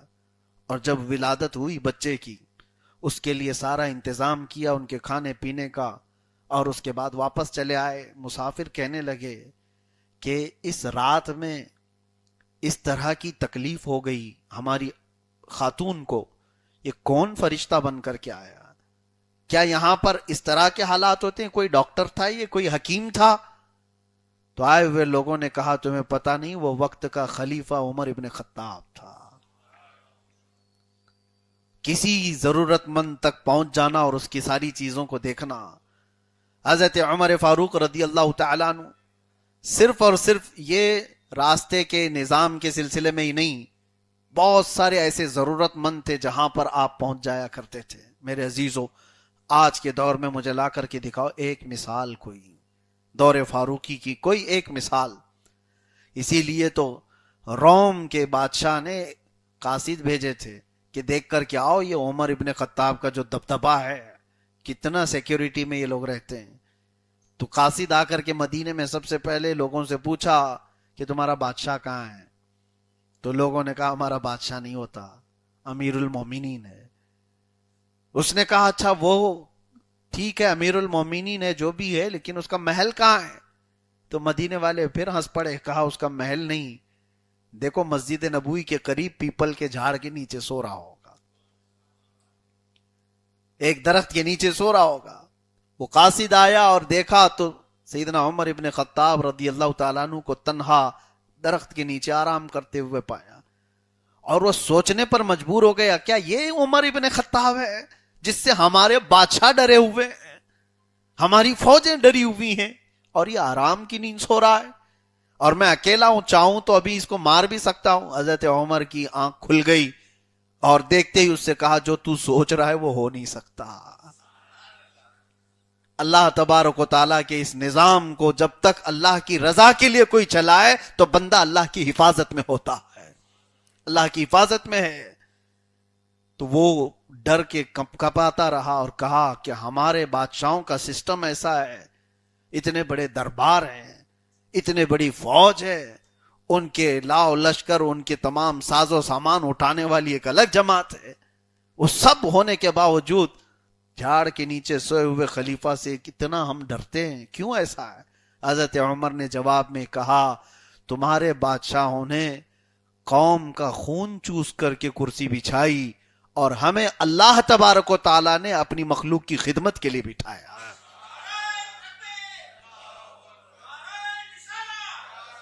میرے عزیزو، یہ فرق آج کے زمانے میں بھی محسوس ہمیں ہونا چاہیے. آج کے زمانے میں بھی اب کوئی ایسی کرسی نظر نہیں آتی جو غریبوں اور امت کے لیے یا مخلوق کے لیے بیٹھی ہوئی ہو. یہ سارے خون چوسے ہوئے لوگوں کی کرسیاں ہیں، اور یہ ہلتی ڈولتی ہی رہیں گی، زیادہ دیر کی ہے نہیں. وقت وقت کی بات ہے، لوگوں کو نشہ ہے. آج جس طرح سے پاور کا اور تخت کا نشہ چڑھتا ہے تو پھر وہ ہر ایک کو چونٹی کیڑے مکوڑے سمجھنے لگ جاتے ہیں. تکبر اور غرور میں ہر ایک بادشاہ کا حال یہ ہوتا ہے، لیکن خلافت راشدہ میں یہ نہیں ہے. خلیفہ وقت کا جب بنتا ہے تو وہ سب کو افضل مانتا ہے، اپنے کو کمتر مانتا ہے. وہاں بالکل الگ ہے.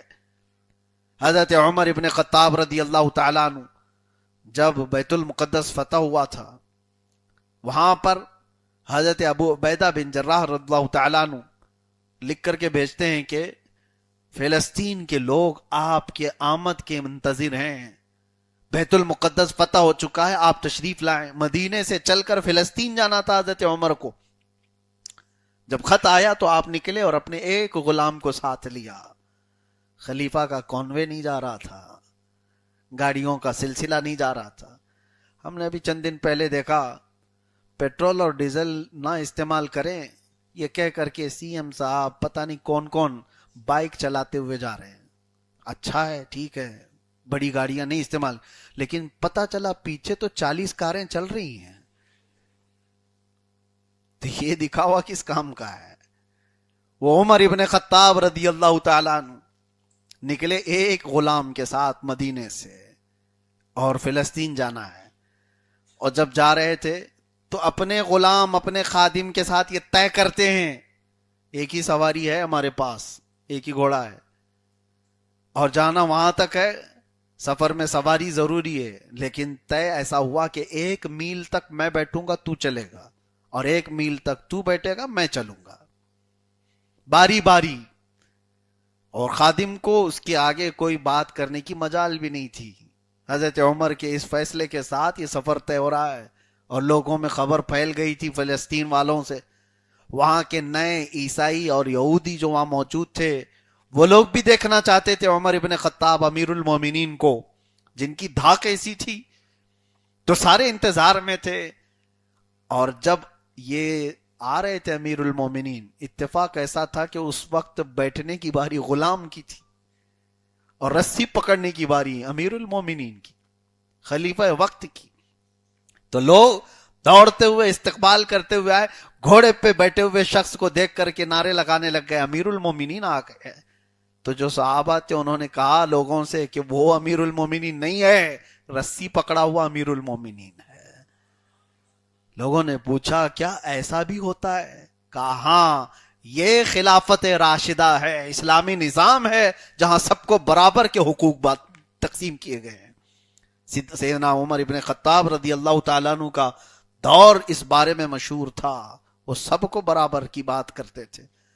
آپ کو کسی نے مشورہ دیا تھا آپ کے آخری وقت میں کہ آپ کے انتقال کے بعد آپ اپنے بیٹے کو اپنا خلیفہ بنا دیجئے, آپ کا رعب ایسا ہے, آپ کا دبدبہ ایسا ہے. اور تو اور میرے عزیزوں, بڑے بڑے حکومتیں تقریباً 36 لاکھ اسکوائر کلومیٹر کو آپ نے فتح کر لیا تھا مدینے سے نکل کر کے. مدینے کی باؤنڈری 1 کلومیٹر کی اسکوائر تھی, بس 1 کلومیٹر کے سراؤنڈنگ میں مدینہ تھا, اور نکلا 36 لاکھ اسکوائر کلومیٹر پر. دور فاروقی میں آپ سے کہا گیا تھا کہ آپ اپنے بیٹے کو خلیفہ بنا دیجئے. حضرت عمر اتنے جلال میں آئے اور مشورہ دینے والے کو ڈانٹ کر کے بگایا. کہا رسول اللہ کی پوری امت میں اس کو خلیفہ بنا کر کے چلا جاؤں. اپنے بیٹے کے بارے میں کہا, اور پھر کسی چیز کا ذکر کیا, کہا اس کو یہ کرنا نہیں آتا, میں اس کو خلیفہ بناؤں. اور پھر یہ فرمایا جو کام رسول اللہ نے اپنی زندگی میں نہیں کیا اور جو ابو بکر نے نہیں کیا وہ میں کیوں کر کے جاؤں.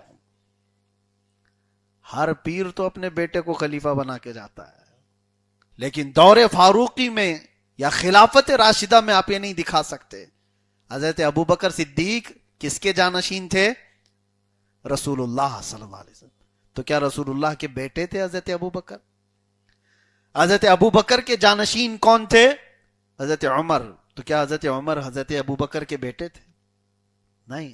حضرت عمر کے جانشین بنے حضرت عثمان, ان کا بھی کوئی تعلق نہیں ہے بیٹے ہونے کا, بھتیجے بانجے ہونے کا کوئی. حضرت عثمان کے جانشین بنے حیدر کرار. تو حضرت علی رضی اللہ تعالیٰ عنہ کیا حضرت عثمان کے بیٹے وغیرہ تھے؟ نہیں. اسلامی سسٹم یہ تھا. اب کچھ جماعتیں جو حضرت علی رضی اللہ تعالیٰ عنہ کے لیے خلافت بلا فصل مانتے ہیں کہ نہیں, حضرت علی ہی حقدار تھے حضور صلی اللہ تعالیٰ علیہ وسلم کے بعد خلیفہ بننے کے. تو ان کا وہی کانسیپٹ ہے جو باپ کے بعد بیٹے والا, رشتہ داری والا, کہ رسول اللہ صلی اللہ علیہ وسلم کے چچیرے بھائی بھی ہیں, رسول اللہ صلی اللہ تعالیٰ علیہ وسلم کے داماد بھی ہیں, رسول کریم صلی اللہ تعالیٰ علیہ وسلم کے سب سے پہلے اسلام لانے والے صحابی بھی ہیں. یہ ساری چیزیں اپنی جگہ پر میرے عزیزو, لیکن امت کا جو سسٹم بنایا, یہ جو نظام بنایا, ایک جمہوریت کے اعتبار سے سارے صحابہ نے جس پر اتفاق کیا وہ خلیفۃ المسلمین صدیق اکبر بنے تھے. حضرت عمر بنے, حضرت عثمان بنے, حضرت علی.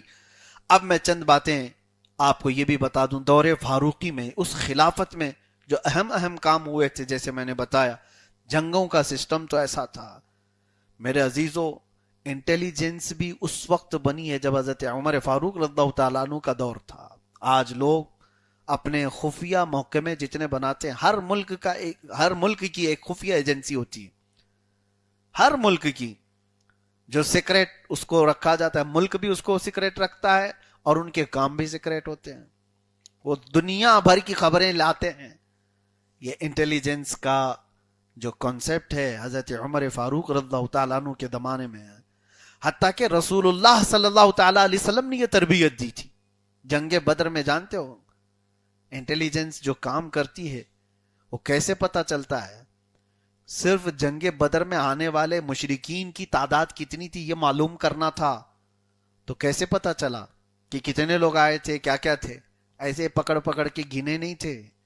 حضور پاک صلی اللہ تعالیٰ علیہ وسلم نے ایک صحابی سے صرف اتنا معلوم کیا تھا کتنے اونٹ ذبح ہوئے تھے وہاں پر کھانے میں.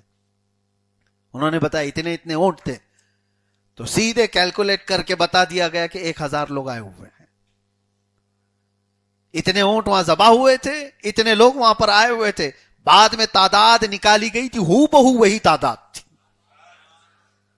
یہ سارا سسٹم اسلام کا بنایا ہوا تھا. دور فاروقی میں انٹیلیجنس اسی طرح سے ایکٹیو تھی. ان کی کمزوریاں، ان کی خامیاں، ساری چیزیں وہ محکمے لے کر کے آتے تھے. حضرت عمر فاروق رضی اللہ تعالیٰ عنہ کے دست و بازو تھے. اور ایک بات آپ کے دور میں، ایک بڑی بات مجھے عرض کرنی ہے. آج دنیا جس ایران کا غلغلہ دیکھ رہی ہے، اس کا بڑھتا ہوا روب و دبدبا دیکھ رہی ہے، اس لیے کہ دنیا نے دیکھا ہے کہ وقت کے سپر پاور نے سامنے ایسے ایگریمنٹ کرنے پر رضامندی کا اظہار کیا جو شرمناک کہی جا سکتی ہے. ان کی شکست ہی تو ہے کہ لاکھوں ڈالر ان کو دینا ہے، بھگتان دینا ہے. لڑے بھی تم ہی آ کر کے اور پیسے بھی تم ہی دے کر جا رہے ہو، اور آگے ٹیکس بھی دو گے، فریز کی ہوئی سمپتیاں بھی وہ بھی ریلیز کرو گے، سب کچھ مان کر کے چاہیے. یہ سب چیزیں تو ہیں آپ کے علم میں. ایران نے اپنا ایک دبدبا قائم کیا اور دنیا بھر میں اس کا غلغلہ ہے آج. اور آپ کو پتا ہے یہ دبدبا ایران کا آج کا نہیں. ایران ایک سویلائزیشن جس کو کہتے ہیں، ایک ایسا ملک ہے جو آج کل میں بنا ہوا، یا اس کی تاریخ ایسی نہیں ہے کہ 50 سال پہلے 100 سال پہلے کسی نے اس کو کالونی کے طور پر ایک حکومت نے بنا دیا. 6000 سال پہلے پرانی تاریخ ہے ایران کی. مجوسیوں کا دور رہا اور اس کے بعد بڑے بڑے بادشاہ وہاں پر حکومت کیے ان کے اپنے. اور کسرا جس کو کہتے ہیں، کسرا وہ ایران کے بادشاہ کو کہا جاتا تھا.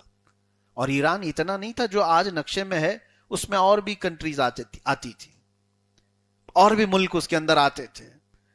تو ایران کی اس دبدبے اور غلغلے کے بارے میں آج جو محسوس کر رہے ہیں آپ، وہ اپنے دور میں بھی سپر پاور تھا. اس وقت بھی ایک بہت بڑا پاور تھا. اور اس سپر پاور کو اگر کسی نے گھٹنے ٹیکنے پر مجبور کیا تھا تو وہ عمر ابن خطاب تھے. اور حضرت عمر فاروق رضی اللہ تعالیٰ عنہ کے زمانے میں اسلام ایران میں آیا. یہ عجیب بات ہے کہ ایرانی اسی نام سے چڑھتے ہیں، حضرت عمر کے نام سے چڑھتے ہیں. ان کو پتہ نہیں ہے کہ ان کے پاس جو آج اسلام ہے وہ دین ہے حضرت فاروق اعظم کا. حضرت فاروق اعظم رضی اللہ تعالیٰ عنہ، ان کے دور میں ایران فتح ہوا اور اسلامی حکومت قائم ہوئی. اور یہ خالد بن ولید رضی اللہ تعالیٰ عنہ کے لشکر نے فتح کیا تھا یہ سارے علاقے. لیکن ایک بات یہ بھی ہے کہ جو علاقے دور فاروقی میں خالد بن ولید نے فتح کیے تھے، وہ تاریخ ایسی ہے 1400 سال میں آج تک وہ علاقے کبھی دوسروں کے پاس گئے ہی نہیں، کبھی کوئی اور ان پر حاکم نہیں بنا، اور انشاءاللہ قیامت تک نہیں بنے. سیدنا خالد بن ولید رضی اللہ تعالیٰ عنہ کی ایک خصوصیت ہے، سیف اللہ المسلول ہے. جن علاقوں کو خالد بن ولید نے فتح کیا ہے، تاریخ میں یہ بات شاہد ہے کہ آج تک ان علاقوں پر کبھی کوئی دوسرا حاکم نہیں بن سکا. اسلام کے اندر میں ہی وہ علاقے رہے. اب جو بات کہنی ہے وہ یہ ہے، فاروق اعظم رضی اللہ تعالیٰ عنہ کا احسان ہے ایران پر، ایران کے مسلمانوں پر، ان تک اسلام آنے پر، ان کے اندر اسلام کی آج جو بقا ہے. ماننا چاہیے حضرت فاروق اعظم رضی اللہ تعالیٰ عنہ کو. بہرحال پھر آخری دور وہ تھا کہ ایک بہت بڑی چیز بتائی جاتی ہے کہ حضرت خالد بن ولید رضی اللہ تعالیٰ عنہ کو اچانک حضرت عمر فاروق نے معزول کر دیا تھا. کہا کہ سپہ سالار اب جنگ میں آپ نہیں ہوں گے. ایک جنگ تو ایسی تھی جس میں حالات اتنے سخت تھے کہ وہ شکست سے دوچار ہو سکتی تھی. وہاں خالد بن ولید کی ضرورت بہت زیادہ تھی. صحابہ سب سوچ رہے تھے خالد بن ولید ہوتے تو ہو جاتا، لیکن حضرت خالد بن ولید اس جنگ میں سپاہی کے طور پر شریک بھی ہوئے، اور جو سپہ سالار تھے پیچھے سے ان کی مدد بھی کیا، ان کو حربے بھی بتائے، ان کو منصوبے بھی دیے. لیکن وہ جنگ فتح ہوئی جس طرح بھی. لیکن وہ جو سپہ سالار بنے تھے وہ مانتے تھے کہ اس میں خالد بن ولید کا ہاتھ ہے میرے اس فتح میں. لیکن حضرت عمر فاروق نے حضرت خالد بن ولید کو معزول کر دیا تھا. اس بات کو کچھ لوگ اس طرح پھیلاتے ہیں کہ حضرت خالد بن ولید کا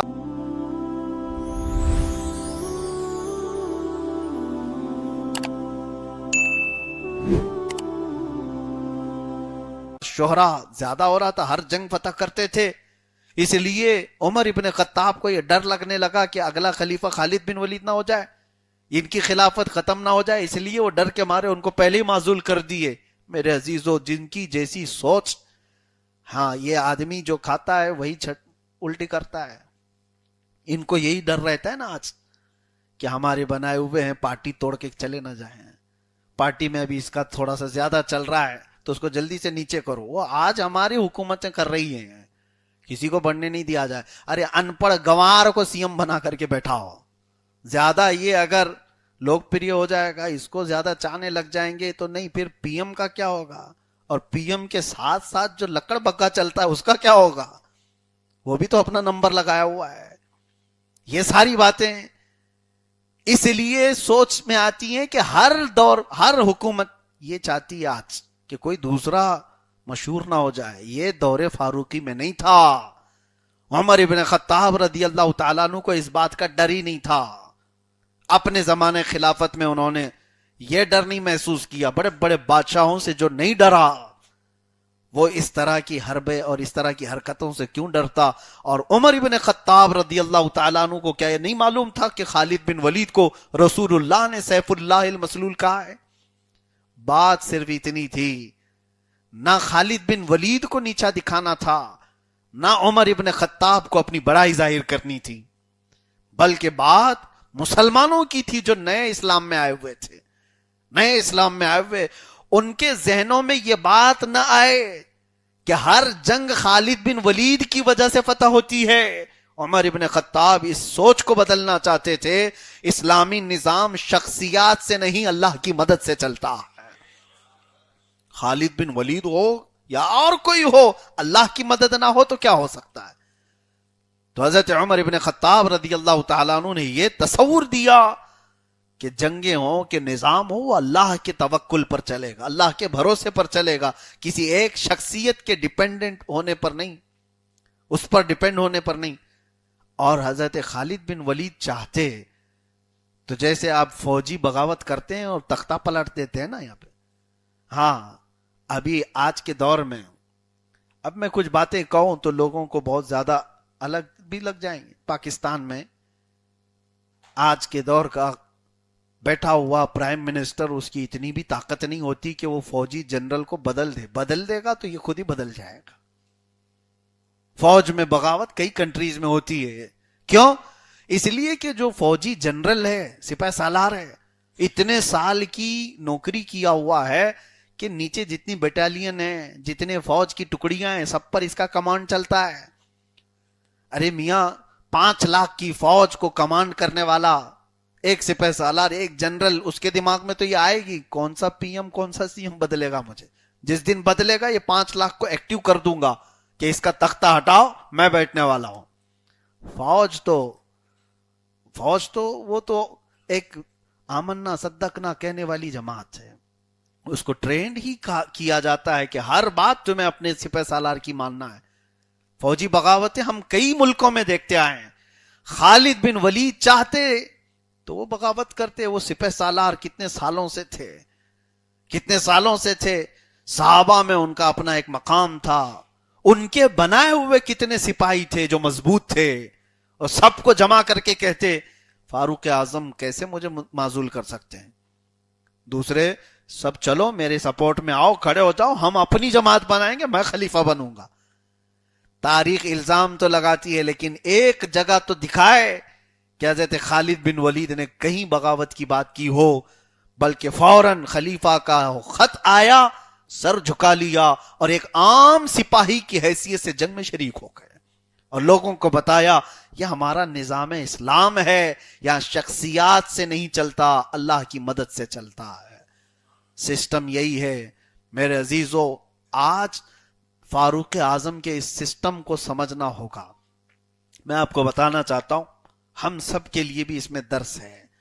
ہو سکتا ہے کبھی آپ کسی اچھے عہدے پر ہوں، ہمارے ہاں کسی اچھے منصب پر ہوں، اور اچانک آپ کو معزول کر کے چھوٹا کر دیا گیا ہو، تو آپ کا نفس تو گوارا نہیں کرتا کہ مجھے اس سے نیچے کر دیا گیا ہے، لیکن نظام اسلام یہ ہے اپنے نفس کو توڑو، کہ تمہیں وہ غرور نہ پیدا کرے, تمہیں وہ فرعون بننے نہ دے, تم مان لو اس کو. مجھے یاد ہے مصر میں پڑھنے کے زمانے میں ہمارے جو ہاسٹل ہوتے تھے اس کو مدینۃ البعوث الاسلامیہ کہتے ہیں. وہ ایک شہر ہے جس میں تقریباً 100 سے زیادہ کنٹریز کے طلبہ تھے. 105 کنٹریز کے تقریباً طلبہ اسٹوڈنٹ اس میں رہتے تھے, اس میں ہم بھی تھے. اور اس پورے ہاسٹل کو, ہاسٹل ایک بلڈنگ نہیں ہے, اس کی تقریباً 50-60 سے زیادہ بلڈنگیں ہوں گی, ایک پورا شہر ہے. اس کو الگ الگ تقسیم کیا گیا ہے زون وائز, منطقہ اس کو کہتے ہیں زون 1, زون 2, زون 3, اور ہر زون کا ایک صدر ہوتا تھا جو حکومت کی طرف سے منتخب ہے, اس کی سیلری ہے. الازہر یونیورسٹی وہ اپنے آپ میں ایک حکومت ہے, ڈپارٹمنٹ. اور جو رئیس المنطقہ جس کو کہتے ہیں صدر ہوتا تھا, اس کے ہاتھ میں اتنا پاور ہوتا کہ وہ ہمارے کھانے پینے کا بھی, ہمارے رہنے کا بھی, روم الاٹمنٹ کا, سب کچھ پاور اس کو تھا. ہم کو اندر لینے کا, ہم کو باہر کرنے کا, اس کی سائن کے بغیر کالج کے اندر ہمارے ایگزام نہیں ہوں گے. بہت سارا پاور اس صدر کو ہوتا تھا جو پریزیڈنٹ ہوتا تھا زون کا. اب سنیے میں کیوں کہہ رہا ہوں. ہم نے شروع میں دیکھا اور لوگ جاتے تھے, اس کے سائن کے لیے لائن لگی رہتی تھی, ہمارا یہ کام ہے, ہمارا یہ کام ہے, سائن کر کے دے رہے زون کے جو پریزیڈنٹ ہے وہ حکومت کی طرف سے. ایک دن اچانک دیکھا کہ وہی جو ہمارے زون کا صدر تھا منطقہ کا, وہ باہر گیٹ کیپر بنا ہوا ہے, دروازہ کھول رہا ہے ہاسٹل کا اور بند کر رہا ہے. جو چپراسی کام کرتا ہے وہ چپراسی کام کر رہا تھا. تو ہم نے کہا یہ تو صدر تھا وہاں کا. تو ہم نے پوچھا تو انہوں نے جواب میں کہا یہ ہمارا سسٹم ہے, کسی بڑے عہدے والے کو چھوٹا عہدہ دیا جاتا ہے تو اس کو دیکھا جاتا ہے یہ اس پر قائم رہتا ہے کہ نہیں رہتا, یا پھر اپنی انا پر آتا ہے کہ میں تو اس کے میرے اسٹیٹس کے قابل نہیں ہے. یہ فاروق اعظم رضی اللہ تعالیٰ عنہ کا دیا ہوا ایک کانسیپٹ ہم سب کو اپنی زندگی میں بھی امپلیمنٹ کرنا چاہیے. کبھی آپ سوچیں, ہر چیز وہی ہماری زندگی میں نہیں ہوتی جو ہم چاہتے ہیں. ہم جو چاہتے ہیں اسی مرتبے, اسی مقام, اسی منصب پر رہنا ضروری نہیں ہوتا. کبھی کبھار کچھ چھوٹے کاموں کے لیے بھی اللہ تبارک و تعالی ہمیں منتخب فرماتا ہے. خوشی خوشی ان کاموں کو قبول کرنا چاہیے, خوشی خوشی ان کاموں کو قبول کریں. کوئی کام میں اس طرح کی بات نہیں آئے کہ میں پہلے تو یہ تھا اب یہ کیسے کروں, میں امام تھا. میرے عزیزو, مجھے بات یہ بھی ہے, میں کئی سالوں تک ہوبلی کی سرزمین پر امام, اور میں اپنی مرضی کے مطابق جاتا, نماز پڑھاتا, اور میرے اوپر پابندی نہیں تھی. ویسے بھی اسی طور پر منتخب بھی ہوا, متعین بھی ہوا تھا. تو میرے والد گرامی اللہ تعالیٰ ان کی قبر پر رحمتوں کا نزول فرمائے, فرماتے تھے کہ امامت اپنی جگہ پر لوگ کھڑے ہو جاتے ہیں, سب ہاتھ چومتے ہیں, مصافحہ کرتے ہیں, بہت عزت دیتے ہیں, اور بادشاہوں کی طرح تو تم کو امام بنا کر رکھا گیا ہے.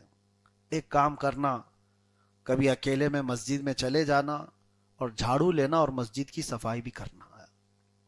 میں نے کیا ہے الحمدللہ. اس کی وجہ میں دکھاوے کے لیے یا کسی کو یہ امپریس کرنے کے لیے نہیں کہہ رہا ہوں, صرف اس لیے کہ ایک بڑے مقام پر, ایک بڑے مسلح پر آدمی کھڑا ہوتا ہے تو اسے یہ غرور نہ آئے کہ کچرا اٹھانا اب میرا کام نہیں. مسجد کی صفائی بھی کر لو تاکہ تمہارا نفس مردہ ہو جائے, تمہارے نفس کا غرور ٹوٹ جائے. اور مسجد کی صفائی یا بیت اللہ کی صفائی یہ صرف خادموں کا کام نہیں. قرآن تو کہتا ہے وَأَهِدْنَا إِلَىٰ إِبْرَاهِيمَ وَإِسْمَاعِيلَ أَن طَهِّرَا بَيْتِيَ لِلطَّائِفِينَ وَالْعَاكِفِينَ وَالرُّكَّعِ السُّجُودِ. اللہ فرماتا ہم نے عہد لیا تھا ابراہیم علیہ السلام اور اسماعیل علیہ السلام سے کہ میرے گھر کی صفائی تم دونوں کرو گے. کس سے؟ ابراہیم علیہ السلام اور اسماعیل علیہ السلام سے اللہ نے عہد لیا تھا کہ وہ بیت اللہ کی صفائی کریں گے. مسجد کی, بیت اللہ کی صفائی کا نظام انبیاء کا کام تھا, نبیوں کا کام تھا. تم تو آتے ہوئے یہ سوچتے ہو کہ یہ کچرا میں کیوں اٹھاؤں, خادم کہاں چلا گیا ہے, وہ سیلری کائے کی لیتا ہے, اس کو منتخب کیا گیا ہے اس لیے کہ سارے لوگ ہر وقت نہیں دے دیتے، لیکن آپ اپنے نفس کو مارو اور اس چیز پر بھی اپنے آپ کو تسلیم کرو۔ بہرحال دور فاروقی اور دور عثمان ابن عفان رضی اللہ تعالیٰ عنہ کی چند جھلکیاں اگر میں آپ کو بتاؤں، حضرت عثمان ابن عفان کے زمانے میں اتنی تیزی سے اسلام پھیلتا چلا گیا، اتنی تیزی سے، آپ کو بتائیں آذربائیجان، آرمینیا اور رشیا کے کئی علاقے اسلام میں آ چکے تھے، قبرص، سائپرس جس کو کہا جاتا ہے، اور اس کے علاوہ آج کے یہ شینجن کنٹریز جو ہوتی ہیں اس میں کئی کنٹریاں ایسی ہیں جو حضرت عثمان ابن عفان رضی اللہ تعالیٰ عنہ کے زمانے میں اسلام میں آ چکی تھی۔ بحری بیڑے پہلی مرتبہ، یعنی یہ جو آج ہرمز اسٹریٹ کی تمام چیزیں آپ سنتے ہوں گے نا کہ سمندروں پر حکومت، یہ جنگیں چل رہی ہیں آج، میدان میں نہیں ہے، سب سمندر کی جنگ ہے آج کی سب سے بڑی جنگ کیا ہے؟ یہ بحری راستے، یہ سارا نظام جو بنا، اور بحری جنگیں کیسی ہوتی ہیں اس کے لیے بھی بیڑے بنتے ہیں، سب مرین جو آتی ہیں، جو پنڈبیاں کہتے ہیں، جب پانی کے اندر لڑنے کی طاقت رکھنے والی، یہ ساری چیزیں جو بنی، یہ تو بہت بعد کی بات ہے۔ حضرت عثمان غنی رضی اللہ تعالیٰ عنہ کے زمانے میں ہی بحری بیڑے بنائے گئے تھے، سمندروں میں جنگ کرنے کا انداز سکھایا گیا تھا۔ اس وقت کسی بھی حکومت کے پاس یہ سسٹم نہیں تھا کہ سمندر کے راستے کوئی جا کر کے جنگ کر سکے، اور اسلام میں یہ پہلا ہے، اور آپ کو اسی کا نتیجہ دیکھنے کو ملے گا۔ حضرت طارق بن زیاد رضی اللہ تعالیٰ عنہ کے زمانے میں یہ اسپین جب گئے تھے، عرب کو کراس کرتے ہوئے میڈیٹرین سی جو ہے، اور جب وہاں پہنچے، اندلس اس کا نام تھا اسپین کا، اور انہوں نے سب سے پہلے اپنی کشتیاں جلا دی تھیں اور مسلمانوں سے کہا تھا واپس جانے کا کوئی راستہ نہیں، فتح کرو یا پھر یہیں دفن ہو جاؤ، اور ایسی جنگیں ہوئی تھیں، اسپین بھی فتح ہوا اور سب سے پہلے یورپ اسلام میں داخل ہو گیا تھا۔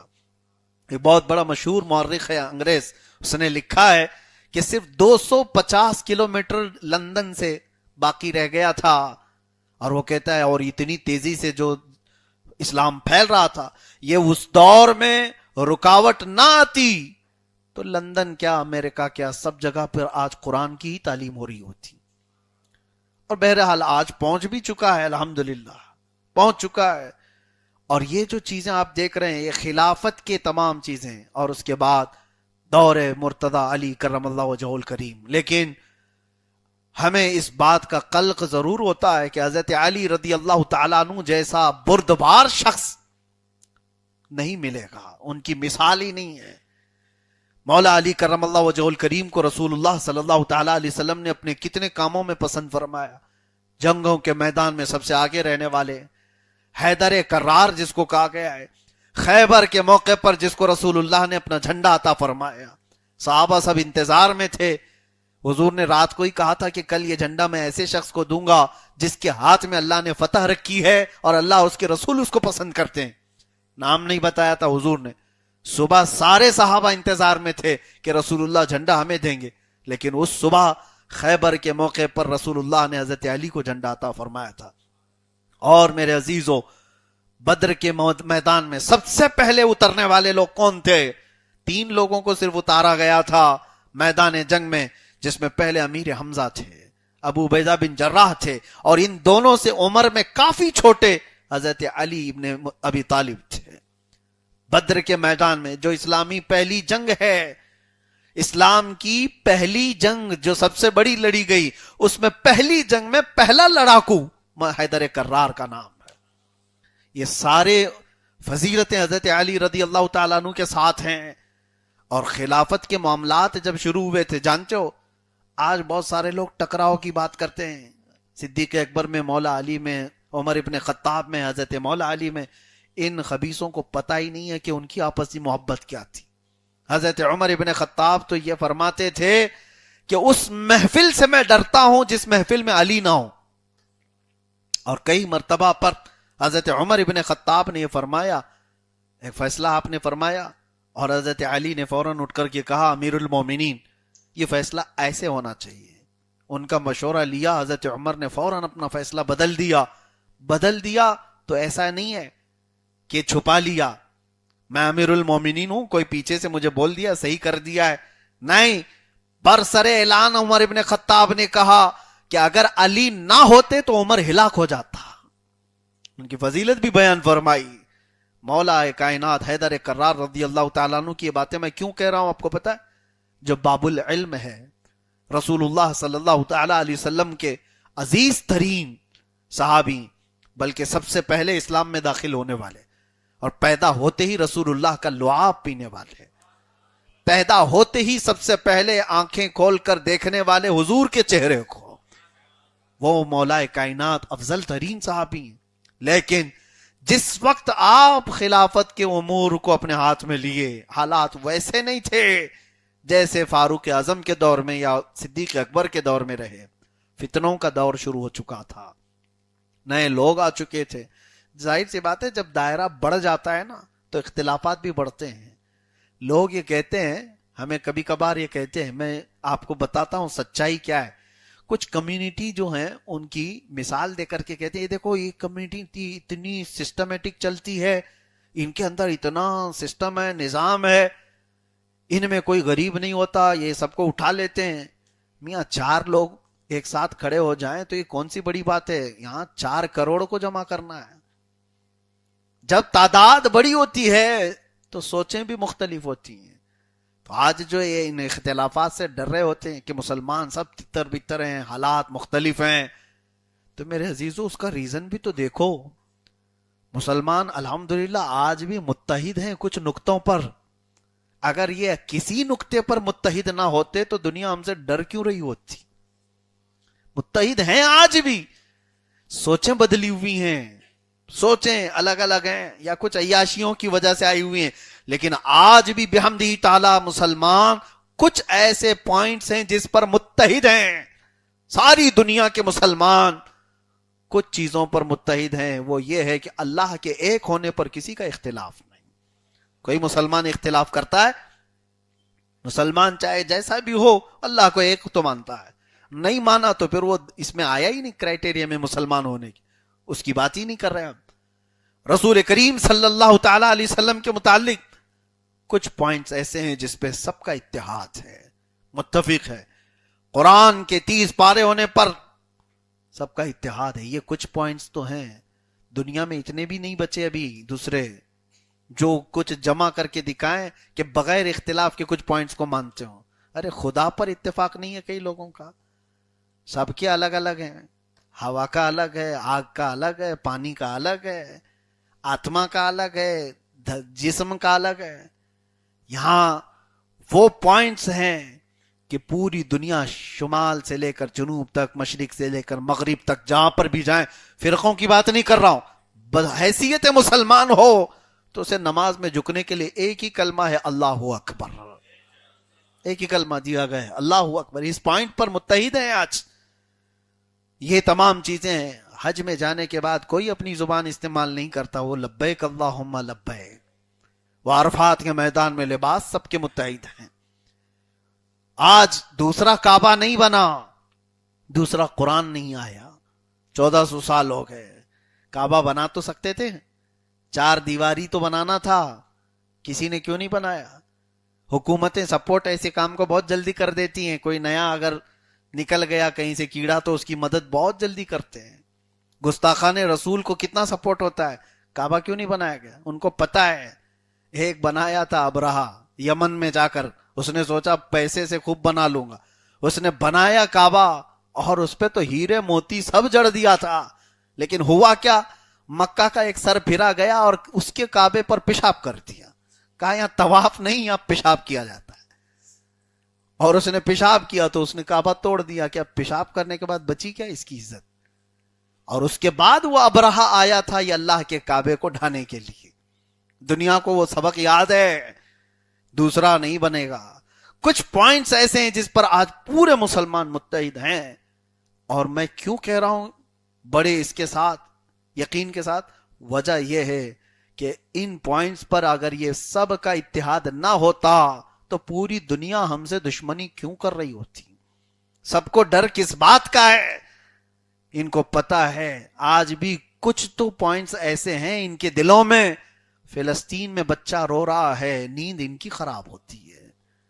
ملک شام میں گھر جل رہا ہے، ان کے گھر میں تکلیف ہوتی ہے، صدمہ ہوتا ہے. یہ جو قلوب کا جڑاؤ ہے آج بھی موجود ہے. عزیزان گرامی وقار، میں ہٹنا نہیں چاہ رہا، بات اب ختم پر آتا ہوں.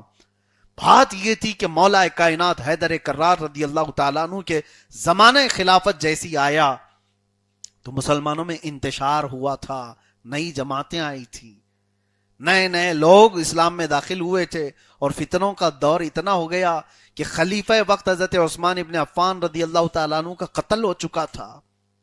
وہ اس طرح کی نیچرل ڈیتھ نہیں تھی، لوگوں نے قتل کیا تھا، اور وقت کے خلیفہ کو، داماد رسول کو قتل کیا ہے. تو اس وقت ایک بڑا فتنہ جنم لے چکا تھا. مولا کائنات حیدر کرار رضی اللہ تعالیٰ عنہ کو یہ اپنے ہاتھ میں لینا. صدیق اکبر کے لیے جیسے چیلنجز تھے، وہ چیلنجز حضرت علی رضی اللہ تعالیٰ عنہ کے زمانے میں آئے تھے. لوگوں نے یہ بھی مطالبہ شروع کیا تھا کہ جن لوگوں نے حضرت عثمان کا قتل کیا ان کا بدلہ لو. موب لنچنگ کرنے والوں کو کیسے پکڑا جائے؟ کون ہے اس میں قاتل؟ آج بھی ہے نا، جب پورا موب کسی پر اٹیک کرتا ہے تو ان کا پکڑنا مشکل ہے. حضرت علی کرم اللہ وجہہ الکریم کے ساتھ یہ سارے معاملات بھی تھے. آپ انکار کبھی نہیں فرماتے تھے کہ عثمان ابن عفان کے قاتلین کا بدلہ نہیں لیا جائے. لیا جائے گا، ان کو ڈھونڈا جائے گا. اور بھی بہت سارے کام تھے. یہ تمام چیزیں ایسی آ گئی تھی کہ حضرت علی رضی اللہ تعالیٰ عنہ کے دور خلافت میں یہ مسلمانوں کی جنگیں ہو گئیں جو اس سے پہلے ہوئی نہیں تھی، جس کا بہت بڑا خسارہ ہوا. ورنہ خلافت حضرت علی رضی اللہ تعالیٰ عنہ کی اگر یہ فتنے نہ ہوتے تو میں یہ کہتا ہوں میرے عزیزو، حضرت علی کی خلافت کے برابر دنیا اس کی مثال نہیں دے سکتی تھی. کیونکہ عدل و انصاف، علم و بردباری میں آپ کے برابر کوئی نہیں تھا.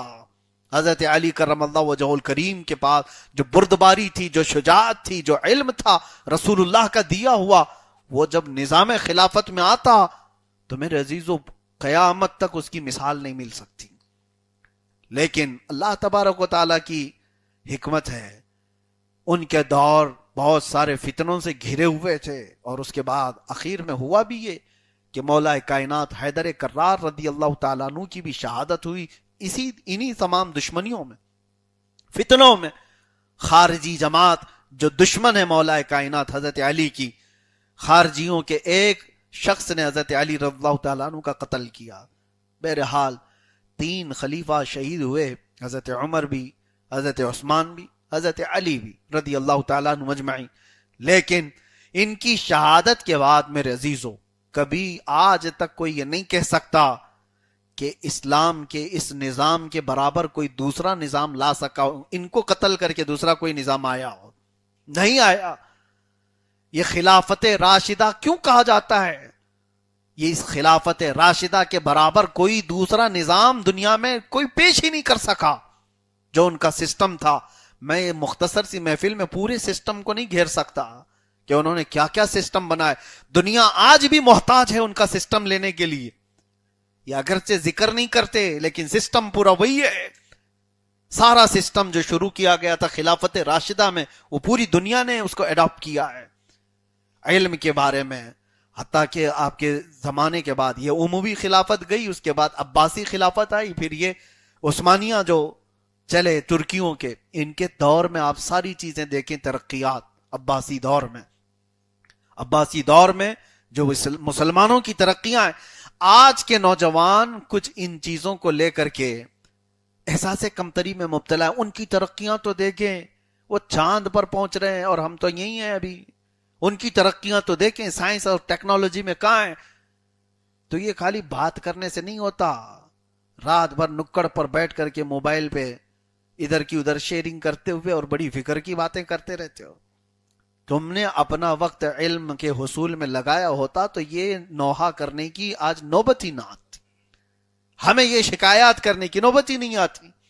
سب سے بڑی چیز یہ ہے کہ خلافت کے نظام میں یہ اسٹرکٹ قانون تھا کہ کوئی بچہ جاہل نہیں رہ سکتا، اور ہر پڑھے لکھے کو اعزازی انعامات دیے جاتے تھے بادشاہوں کی طرف سے.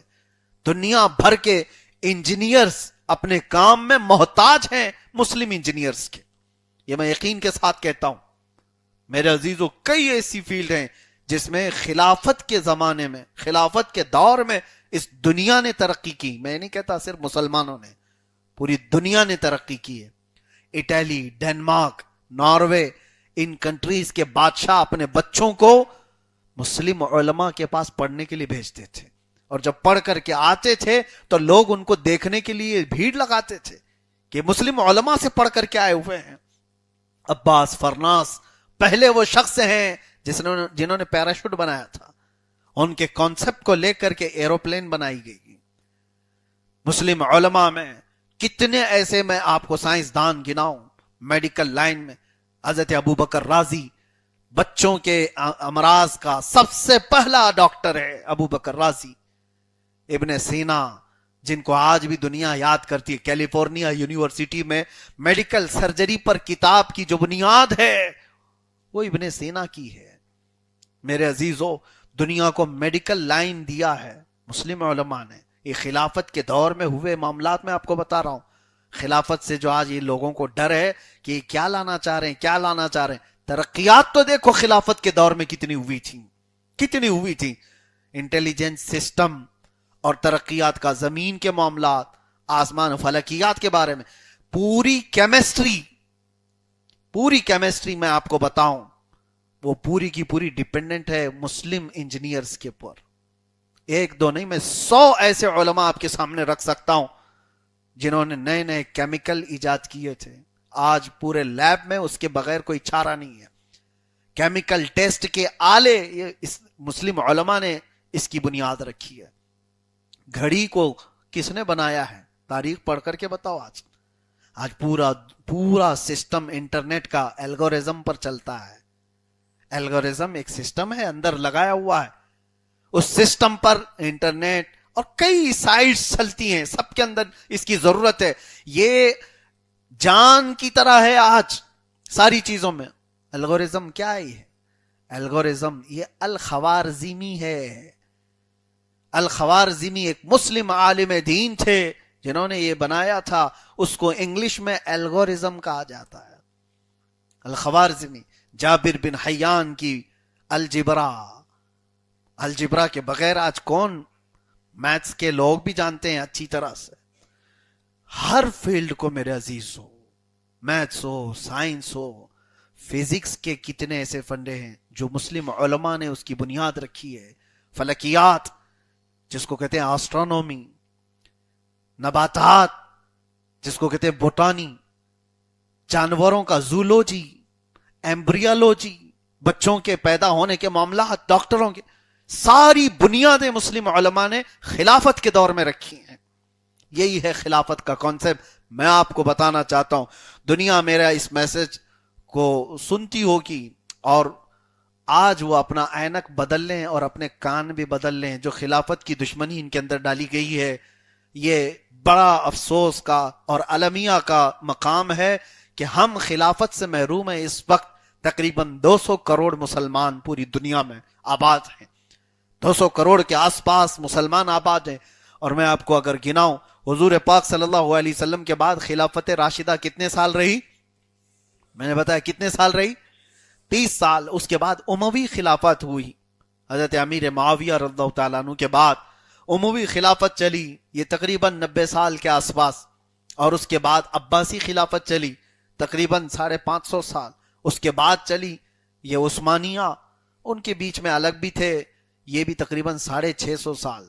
تقریباً 650 اور 550 یہ دو ہی خاندانوں میں جو خلافتیں چلی، یہ کل ملا کر 1200 سال ہو جاتے ہیں. اور اس سے پہلے کی اموی خلافت اور خلافت راشدہ سب ملائیں گے تو یہ تقریباً 1400 کے آس پاس ہوتے ہیں. 1300 سال کے کچھ آپ کو میں بتاؤں، 1340 کی بات تھی، 1339 یا 1340، اور ابھی کتنا ہے؟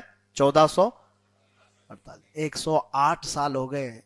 جو یہ 108 سال سے ہم خلافت سے محروم ہیں پوری دنیا میں. کبھی ایسا نہیں ہوا تھا کہ یہ روئے زمین خلافت سے خالی رہی ہو. وجہ یہ ہے کہ جب خلافت عثمانیہ کو ختم کیا گیا تھا، آپ کو پتا ہے